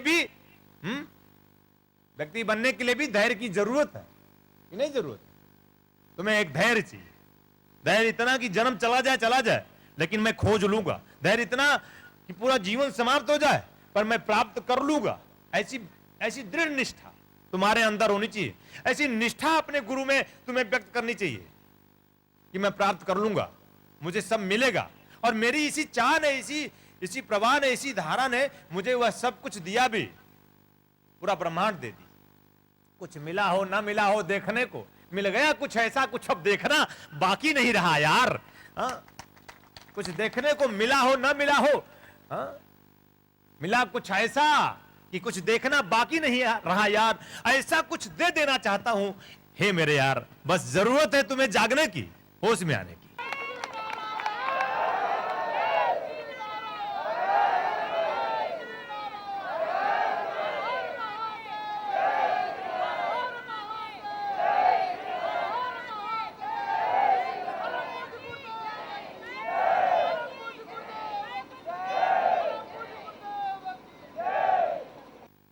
पूज्य गुरुदेव ने कहा कि ज्ञानानंद, तुम्हें मैं तुम्हारे जीवन में जो भी अभाव है उसे दूर करने के लिए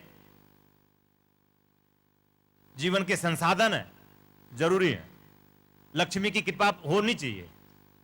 मैं तुम्हें कमला तंत्रम समझा रहा हूं। कमला तंत्र एक गूढ़ विद्या, उस ग्रंथ में यह गूढ़ विद्या आज भी उल्लिखित है, पर गूढ़ रहा, गोपनीय रहा, ऋषि गम्य रहा, गुफाओं में रहा। और मैं आज तुम्हें वो ज्ञानानंद प्रदान कर रहा हूं, जिसके माध्यम से तुम कहीं भी किसी भी स्थिति में अपना जीवन सुचारू रूप से संचालित कर सकते हो।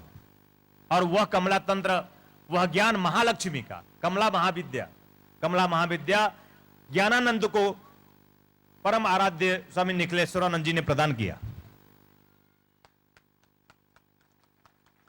और जिसके प्राप्त करने से, जिस साधना को करने से, जिस तंत्र को प्राप्त करने से ज्ञानानंद अपने आप में ज्ञानानंद बना, लक्ष्मी का पुत्र बना, लक्ष्मीवान बना, ऐश्वर्यशाली बना, जीवन की वह समस्त भावों को दूर किया, वह ज्ञानानंद, वही कमला तंत्रम, वही कमला महाविद्या मैं आज इस निखिल जयंती के दिव्यतम पावनतम संध्या बेला पर मैं तुम सबको प्रदान करना चाहता हूं, प्रदान कर रहा हूं, प्रदान करना करूंगा भी। और मैं सबको आदेश भी देना चाहूंगा कि अगर सचमुच जीवन से उदासी, नैराश्यता समाप्त करनी है, जीवन से दुख समाप्त करना है, निर्बाध रूप से विचरण कर सकते हैं, बिना किसी भय के, बिना किसी पीड़ा के, बिना किसी तनाव के प्रेममय जीवन प्राप्त कर सकते हैं। प्रेममय जीवन कमला तंत्रम के माध्यम से, कमला महाविद्या के माध्यम से प्रेममय जीवन, कमला महाविद्या के माध्यम से पुरुषार्थमय जीवन। कैसे, मैं बार बार कहता हूं, कैसे प्रेममय बन सकोगे, कैसे पुरुषार्थी बन सकोगे? तो कमला महाविद्या तंत्रम के माध्यम से मैं प्रेममय बन सकता हूं। मेरे हृदय में प्रेम समुद्र की तरह लहरें ले। कमला महाविद्या के माध्यम से मैं पुरुषार्थी बन सकता हूं। मैं किसी द्वारा उपार्जित धन पर आश्रित नहीं, मैं खुद धन बन जाना चाहता हूं, जो स्वयं के लाभ हो और दूसरों के भी लाभ दे, ऐसा कुछ धन बन जाना चाहता हूं। जैसे मैं, मेरे माता पिता, मेरे गुरु ने मुझे जन्म दिया तो मैं स्वलाभ में आया, स्वलाभ से मैं आनंदित हुआ, और तुम्हें भी मुझे पाकर, मुझ धन को पाकर तुम भी आनंदित होते हो, तुम भी स्वलाभ लेते हो। इसी तरह से मैं तुम्हें भी चाहता हूं कि तुम सब ऐसे कमला महाविद्या तंत्र, अरे है कौन कमला? कमला, अगर कमल कीर्ति है, कमल ऐश्वर्य है, कमल ध्यान है, कमल साधना है, कमल समाधि है, कमल सुगंध है, कमल सुहास है, कमल प्रवाह है भगवत्ता निखिल की, तो कमला कौन है? उसकी शक्ति, उसकी चेरी है। और मैं तुम सबको अपनी चेरी प्रदान करना चाहता हूं ऐश्वर्यशाली बनने के लिए। कमला तंत्रम से ऐश्वर्यशाली बन सकते हैं, यश प्राप्त कर सकते हैं, कमला तंत्रम से जीवन के अभावों को दूर कर सकते हैं, कमला तंत्रम से जीवन के सारे घर परिवार के कलह मिटा सकते हैं, कमला तंत्रम के माध्यम से जीवन में संपूर्णता प्राप्त कर सकते हैं।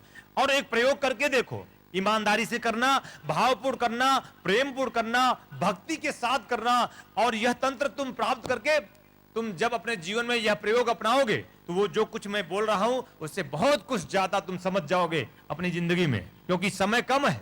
बिना बोले बोलकर तुम कितना समझ सकते हो?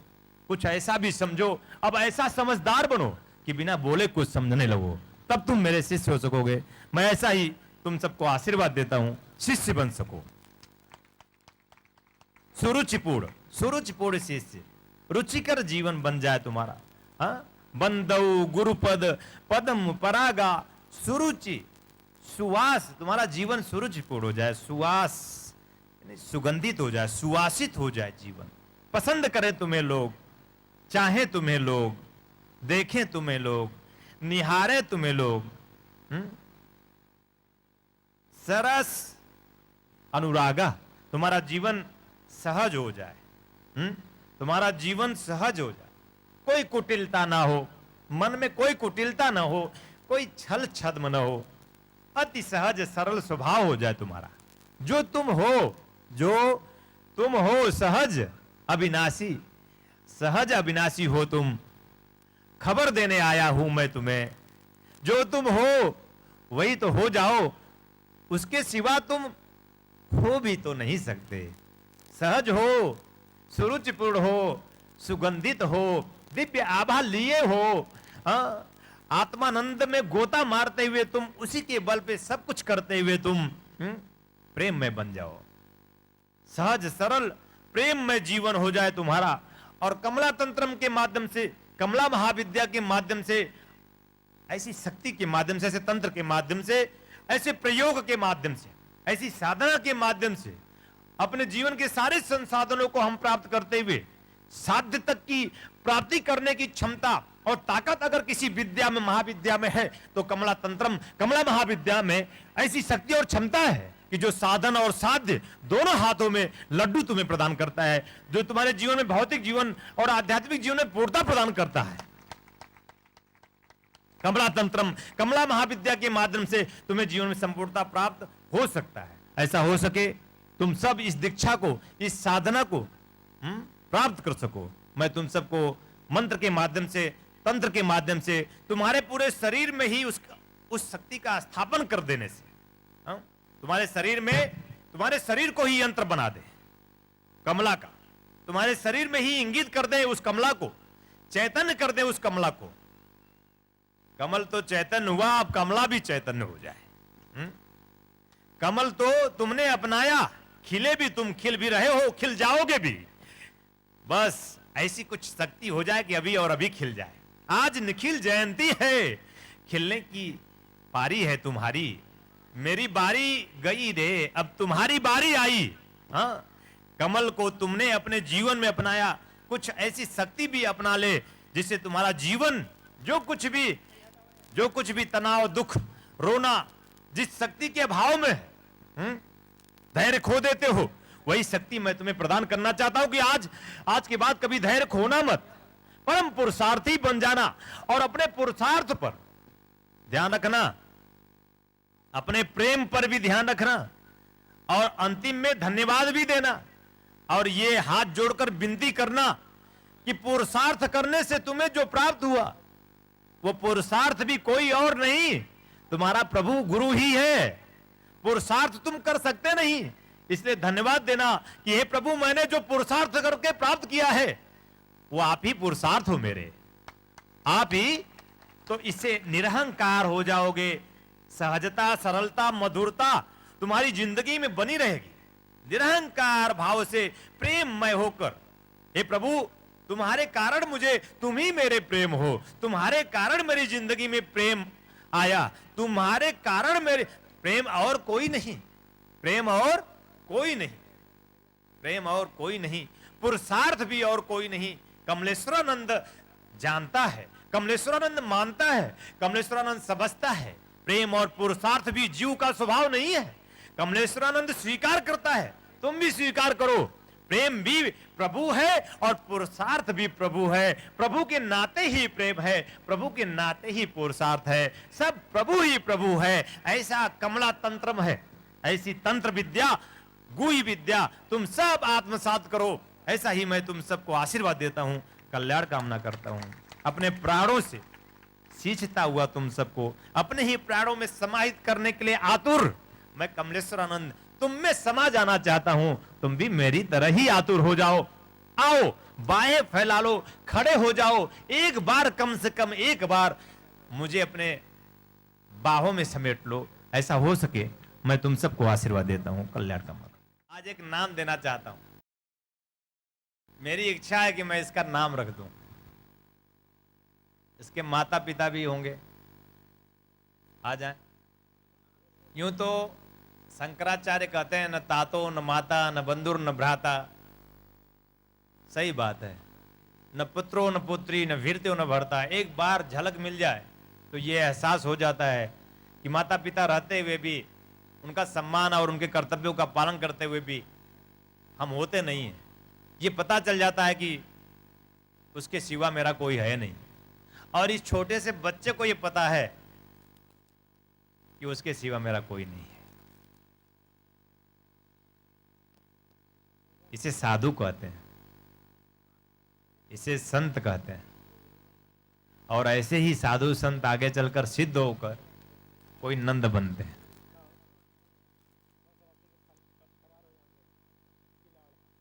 तुम्हारा बेटा तो जाने वाला है, मां कह रही कि सब आपका ही है।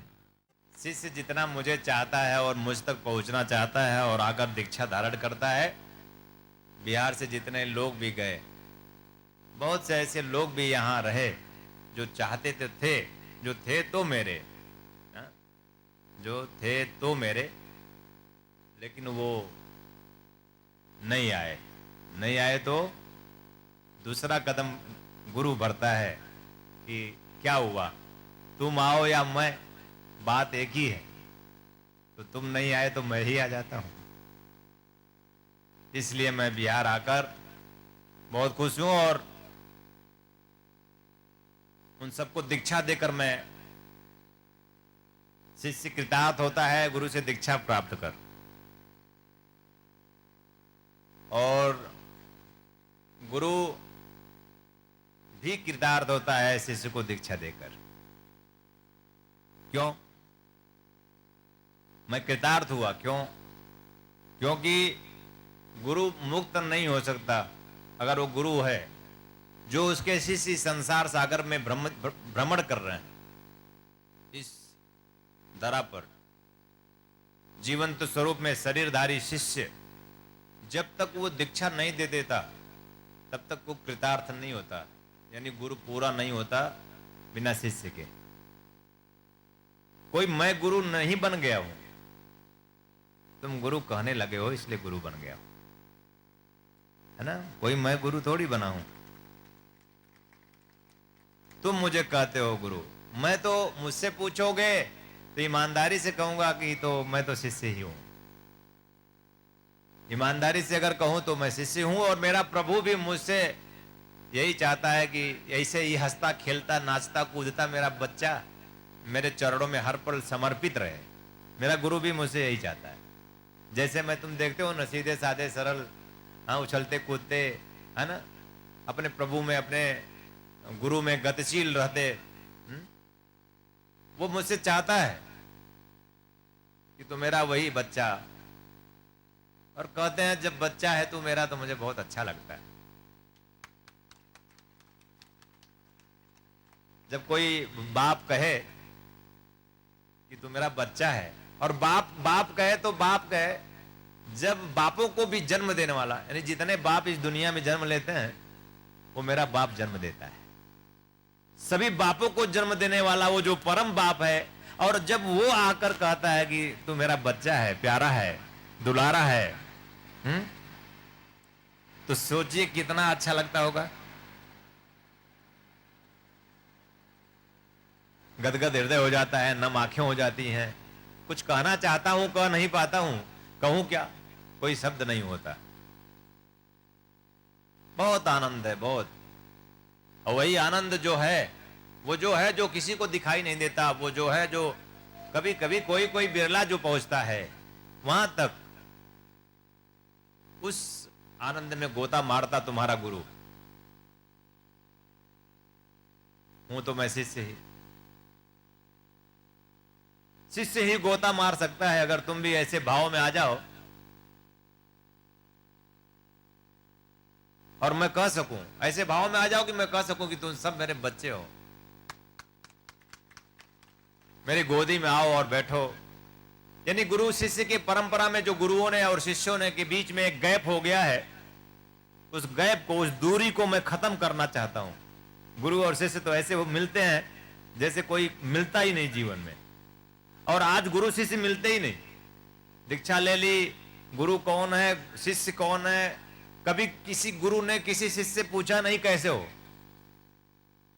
मैं वो सारी दूरियां, मैं हर एक शिष्य को पूछ लेना चाहता हूं अपनी जिंदगी में कि तुम कैसे हो।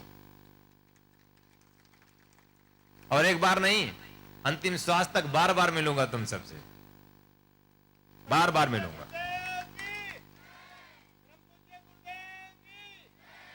और चूंकि मेरी कोई चाहत तुमसे नहीं है, एक ही चाहत है कि मैं तुमको पूछूं, तुमको पूछूं और पूजूं, तुमको ध्याऊं, तुमको ही, तुम्हारे लिए सब कुछ करूं। एक ही चाहत, एक गुरु की चाहत है तुम्हारे, कि मैं तुम्हारा निर्माण कैसे करूं, तुम्हारा सृजन कैसे करूं, तुम में कैसे गतिशील कर दूं, तुम्हें मैं कैसे शांति प्रदान कर दूं, कैसे मैं तुम्हें स्व में प्रवेश करा दूं, कैसे मैं तुम्हें स्व सिद्धाश्रम की ओर ले चलूं, कैसे तुम्हारी आंखें मेरे प्रेम में कैसे खुद ब खुद बंद हो जाएं, तुम्हारी आंखें भीग जाएं, बंद हो जाएं, और अवरुद्ध कंठ से तुम अपने अंदर हृदय में झांकना कैसे शुरू कर लो।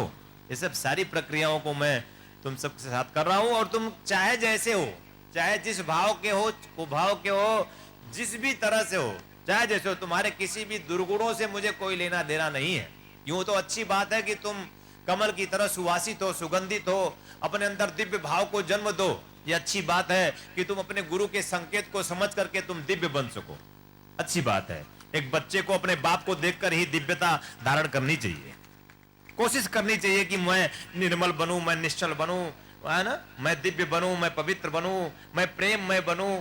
ऐसे भावों से प्रत्येक शिष्य को एक सतत प्रयास करना चाहिए। प्रत्येक शिष्य को प्रयास करे। निश्चलता, ये सब शब्दों को लिख लो। निश्चल, कुछ कोई साधना नहीं, कोई मंत्र नहीं, कोई उपासना नहीं। निश्चल हो जाओ, हो जाओगे। निश्चल हो जाओ, हो जाओगे। निश्चल हो जाओ, मिल जाओगे। उसके लिए, जिसके लिए बड़े बड़े योगी, यति, साधु, सन्यासी और जन्म जन्म मुनि जतन कराही, यानी जन्मों जन्मों तक ऋषि मुनि साधु संत महात्मा यत्न करते रहते हैं और फिर भी उसे प्राप्त नहीं कर पाते। मैं सहज ही, अति सहज ही, सरल ही, अति सहज सरल और सुगम सगोचर कर देना चाहता हूं तुम सबके जिंदगी में। उसे, उस परम सत्ता को, वह साचर्य, वह सानिध्य दे देना चाहता हूं तुम्हारे साथ, तुम सबको।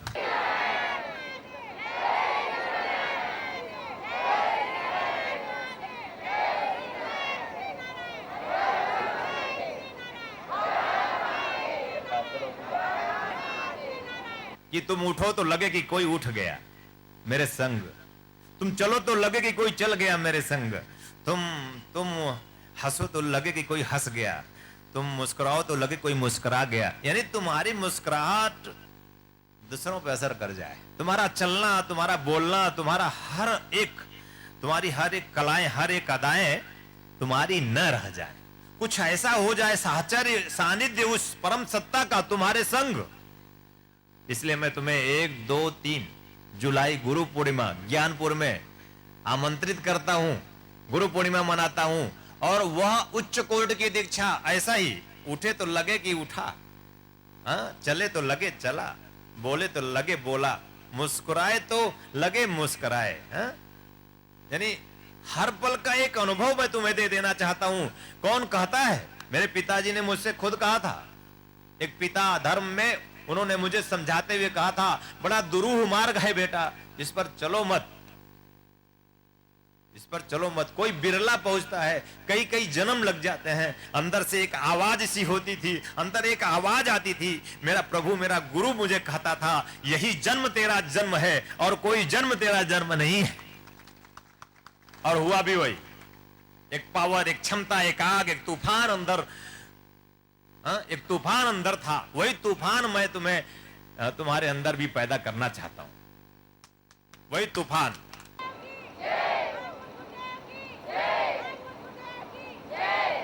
कि लाख कोई कहे कि रास्ता तुम्हारा, ये कौन सा रास्ता पकड़ लिया, ये कहां तुम भटक गए, किस गुरु के चक्कर में फंस गए, कहां पीला चादर ले आए, कहां से तुम ये घंटे घंटे साधना करने लगे। अरे तुम्हें क्या हो गया पागल? दुनिया कहां जा रही, तुम कहां जा रहे हो?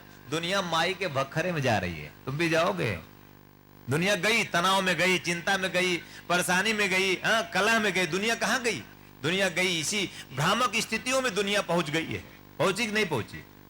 और मैं तुम सबको, यानी वो जो कीचड़ है, ये कीचड़ है तनाव का, दुख का, परेशानी का, ये रोना, ये जो कीचड़ है, इसी कीचड़ से मैं तुम्हारा गुरु, चूंकि मैं भी कीचड़ में रहता हूं, मेरा एक पैर जो जमाया रखा हूं कीचड़ में। किसके लिए? किसके लिए? किसके लिए मैं खिला हूं और किसके लिए मैं अपना एक पैर जमाया रखा हूं कीचड़ में? कीचड़ में हूं मैं, कीचड़ में भी हूं मैं। कीचड़ में भी हूं मैं तो केवल अपने शिष्यों के लिए हूं कि मैं उनको कीचड़ में रहने दूंगा नहीं, और एक दिन कमल जैसा ही उन्हें विकसित करके कीचड़ से ऊपर खिला दूंगा, कीचड़ से ऊपर निकाल लूंगा। ऐसी एक ताकत, ऐसी एक तूफान मेरे अंदर भी है, तुम्हारे अंदर भी ऐसी भावना हो कि हम समस्त तनावों को, दुखों से मुक्त हो जाना चाहते हैं गुरुदेव। हम जीवन में निर्द्वंद, निश्चिंत, निश्चल हो जाना चाहते हैं गुरुदेव। जीवन में हम पवित्र होकर, जीवन में हम प्रभु में, प्रेम में हो जाना चाहते हैं गुरुदेव। ऐसी भावना के साथ तुम सब दीक्षा प्राप्त करो और दीक्षा प्राप्त करके अपने घर जाकर के पूरे आनंद के साथ अपना जीवन व्यतीत करो।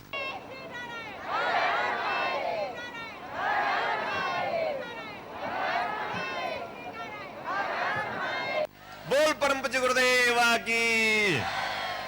मेरे माई ने मुझे दूध पिलाया लगता है। और तुम सबकी माइयों ने भी दूध पिलाया है। साबित कर दो। बोल परम पूज्य गुरुदेव की, बोल परम पूज्य गुरुदेव की।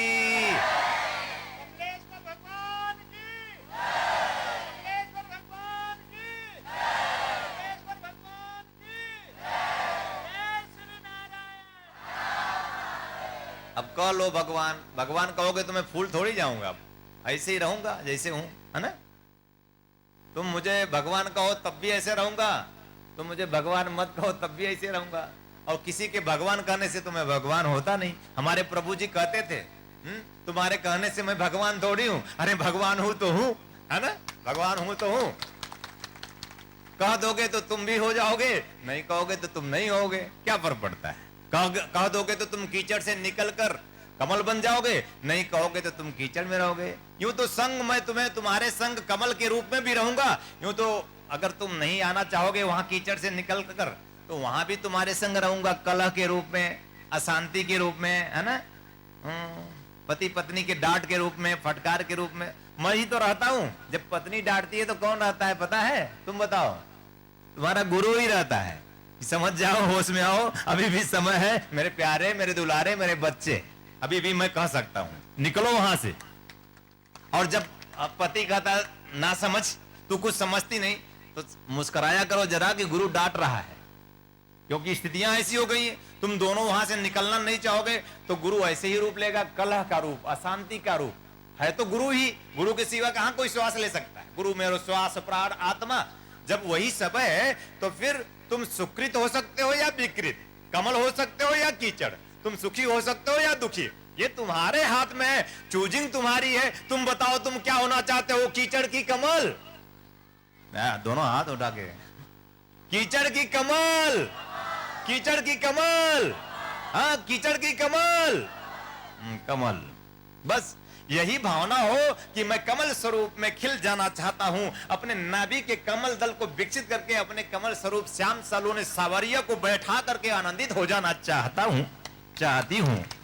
ऐसा ही कुछ आशीर्वाद दो प्रभु, मुझे जन्म दो प्रभु, नया जीवन दो प्रभु, नित्य नवीन जीवन, नूतन जीवन दो प्रभु, सृजन पूर्ण शिव आनंद से संपृक्त जीवन दो प्रभु। ऐसा हो सके मैं तुम सबको गुरु दीक्षा, चेतना दीक्षा, गायत्री दीक्षा, सरस्वती दीक्षा, कमला महाविद्या सिद्धि दीक्षा, कमला तंत्रम के माध्यम से मैं तुम सबको आशीर्वाद देता हूं, कल्याण कामना करता हूं। हरि हरि ओ,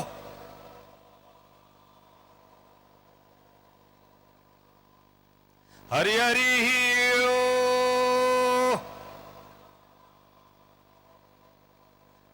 हरि हरि ओ।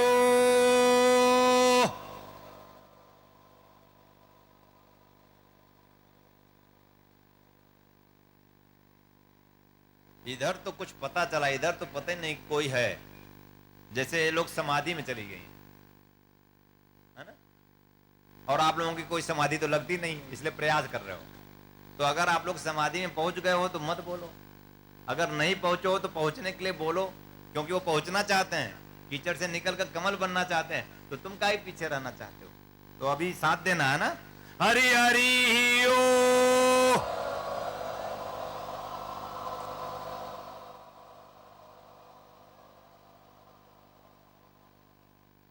मुझे गर्व हो रहा है तुम सब पर। पहले ऐसा नहीं होता था, पहले तुम सब हार जाते थे तो मैं सर नीचे कर लेता था। अब मुझे गर्व होता है और सिर ऊपर करके इन लोगों को कहता हूं, देखो अभी भी हारे बैठे तुम लोग, अरे कुछ तो करो, प्राण लगा दो कि प्रभु मुझे निकालो यहां से। हरि हरि ओ,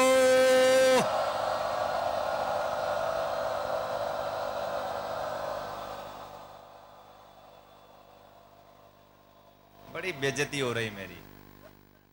आप लोग मुझे जिताना चाहते हो, आप चाहते हो कि गुरुजी जीत जाएं, तो पूरे प्राण से बोलो हरि हरि ओ।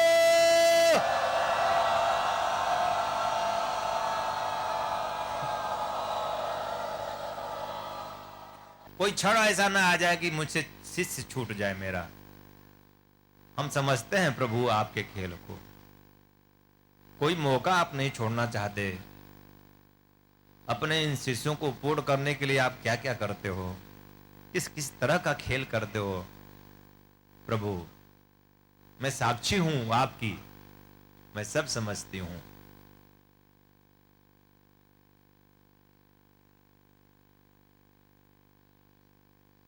सही भी तो है, स्वीकार भी तो है। ये बात कटु सत्य है कि मैं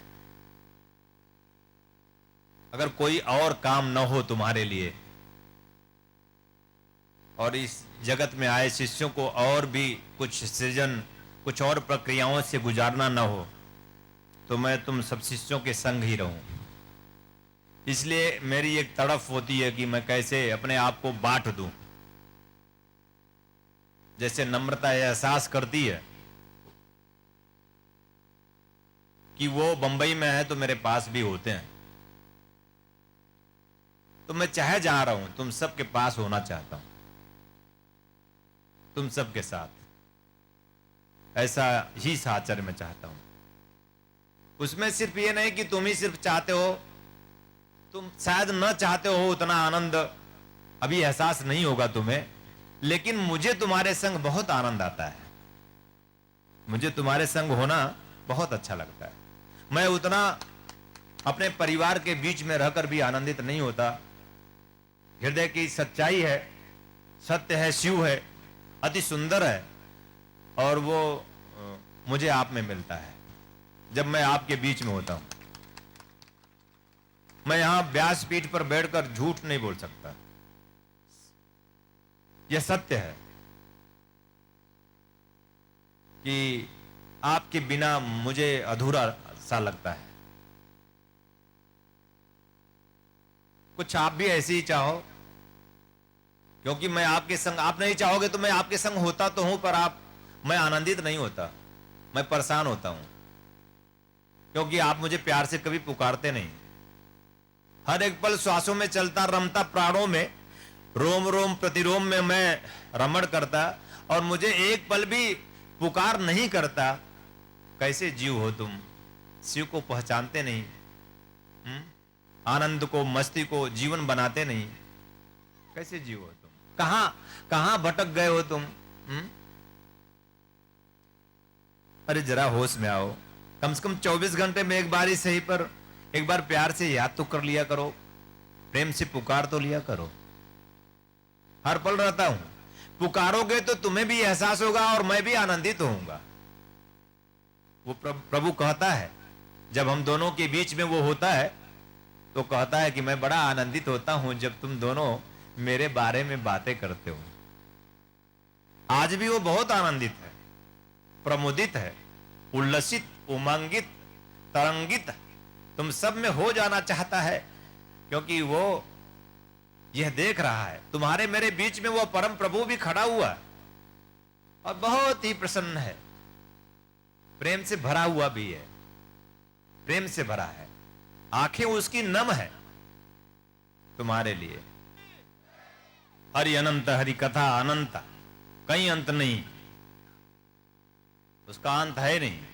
इसलिए मैं आप सबको गुरु दीक्षा देते हुए, आप में समाहित होते हुए, आपका श्वास बनते हुए, प्राण आत्मा को जागृत करते हुए, आत्म साक्षात्कार की प्रक्रिया की ओर आपको गुजारते हुए, परम प्रभु से मिलन कराने की चेष्टा करते हुए, प्रयास और प्रार्थना करते हुए, हाथ जोड़कर विनती करते हुए, हे भगवान निखिल, हे सदगुरुदेव निखिल, हे मेरे प्राणेश्वर, मेरे देहेश्वर, मेरे रोमेश्वर, मेरे आत्मेश्वर, मेरे सर्वेश्वर, जगदीश्वर, आप आए, संपूर्णता के साथ स्थापित हो जाए।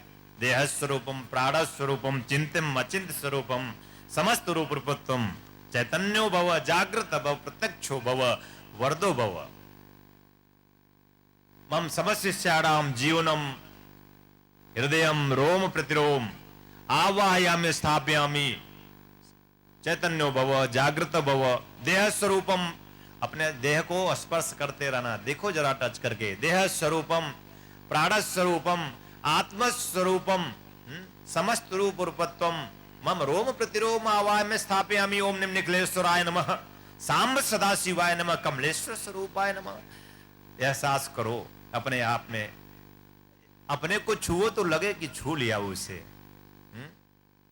इन्होंने शायद पहले दिन ही बताया था कि कभी कोई ऐसा क्षण आता है कि जब मुझे यह एहसास होता है कि ये शरीर तो मेरा है, तो वो मुझे एहसास कराता है कि ये शरीर तेरा है, तो तू क्यों छू रही है? तू किसे छू रही है? अपने ही शरीर को छूकर अपना एहसास होना एक साधारण सी बात है, लेकिन एक स्थिति ऐसी आएगी तुम्हारी जिंदगी में, तुम सबकी, कि अपने ही शरीर को किसी क्षण विशेष में छुओगे, वो क्षण भी घटेगा कि लगेगा कि प्रभु को छू रहा हूं। अपना ही शरीर होगा और ये एहसास होगा कि कोई है, और ये दम्भ भी मिट जाएगा कि ये तन मेरा है, तन भी उसी का है, ये मन मेरा है, मन भी उसी का है, ये प्राण, ये आत्मा जिसके संबंध में तुम भूल गए, तुम याद भी नहीं तुम्हें, सबकी स्मृति बन जाएगी। और तब ब्रह्मानंदम परम सुखदम केवलम ज्ञान मूर्तिम द्वंद्वातीतम गगन सदृशम तत्वमस्यादि लक्ष्यम एकम नित्यम व्योमचलम सर्वदि साक्षीभूतम भावातीतम त्रिगुणरहितम सद्गुरुम तम नमामि। श्री गुरु चरणकमलोभ्यो नमः।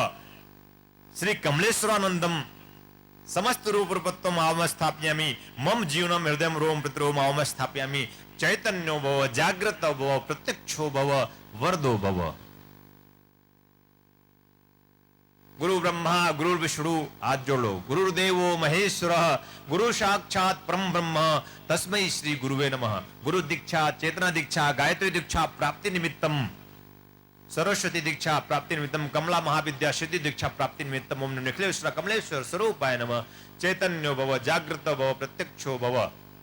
ओम सांब सदा शिवाय नमो नमः। श्रीमन महागणाधिपते नमः। सुमुखस्य गदन्तस्य कपिलगोचर लंबोदरस्य विक्टो विघ्नासो विनायक धूम्रकेतुर्गणाध्यक्षो बालचंद्रो गजाननः। द्वादशेतानि नामानि अपठे शृणुयादपि विद्यारंभे विवाहे च प्रवेशे निर्गमे तथा संग्रामे संकटे च विघ्नस्तस्य रिद्धि सिद्धि सहितं महागणपतिं अहं स्थापयामि। समस्त रूप रूपत्वं अहं स्थाप चैतन्य जागृत प्रत्यक्ष वरदो भव मम शिवस्य शरणं शुभ लाभ प्रदाय नमो नमः। चैतन्यो भव दुर्वादलम च मोदकम च समर्पयामि प्रसन्नो भव। ओम गम गणपतये नमः। अब आप जनेऊ उठा लीजिए, गुरु दीक्षा ले रहे हैं, जनेऊ। ओम यज्ञोपवीतम परमं पवित्रम प्रजापतेर्यत् सहजं पुरस्तात् आयुष्यमग्रं प्रतिमुञ्च शुभ्रं यज्ञोपवीतं बलमस्तु तेज यज्ञोपवीतं धारयामि नमः। ओम भूर्भुवः स्वः तत्सवितुर्वरेण्यं भर्गो देवस्य धीमहि धियो यो न प्रचोदयात्। माला मां माले महामाये सर्वशक्ति स्वरूपिणी चतुर्वर्गस्त्वयि नस्त तस्मान् मे सिद्धिदा भव। मां माले, माला उठाओ, मेरी तरफ घुमाओ। मां माले महामाये सर्वशक्ति स्वरूपिणी चतुर्वर्गस्त्वयि नस्त तस्मान् मे सिद्धिदा भव। माला को दाहिने हाथ की मुट्ठी में बंद करो, गुरु के सम्मुख करो। ओम गुह्यात् गुह्यम गो तृप्तम गृहाणास्मत्कृतं जपम सिद्धिर्भवत् मे देव तत्प्रसादान् महेश्वरः। माला को गले में पहन लो।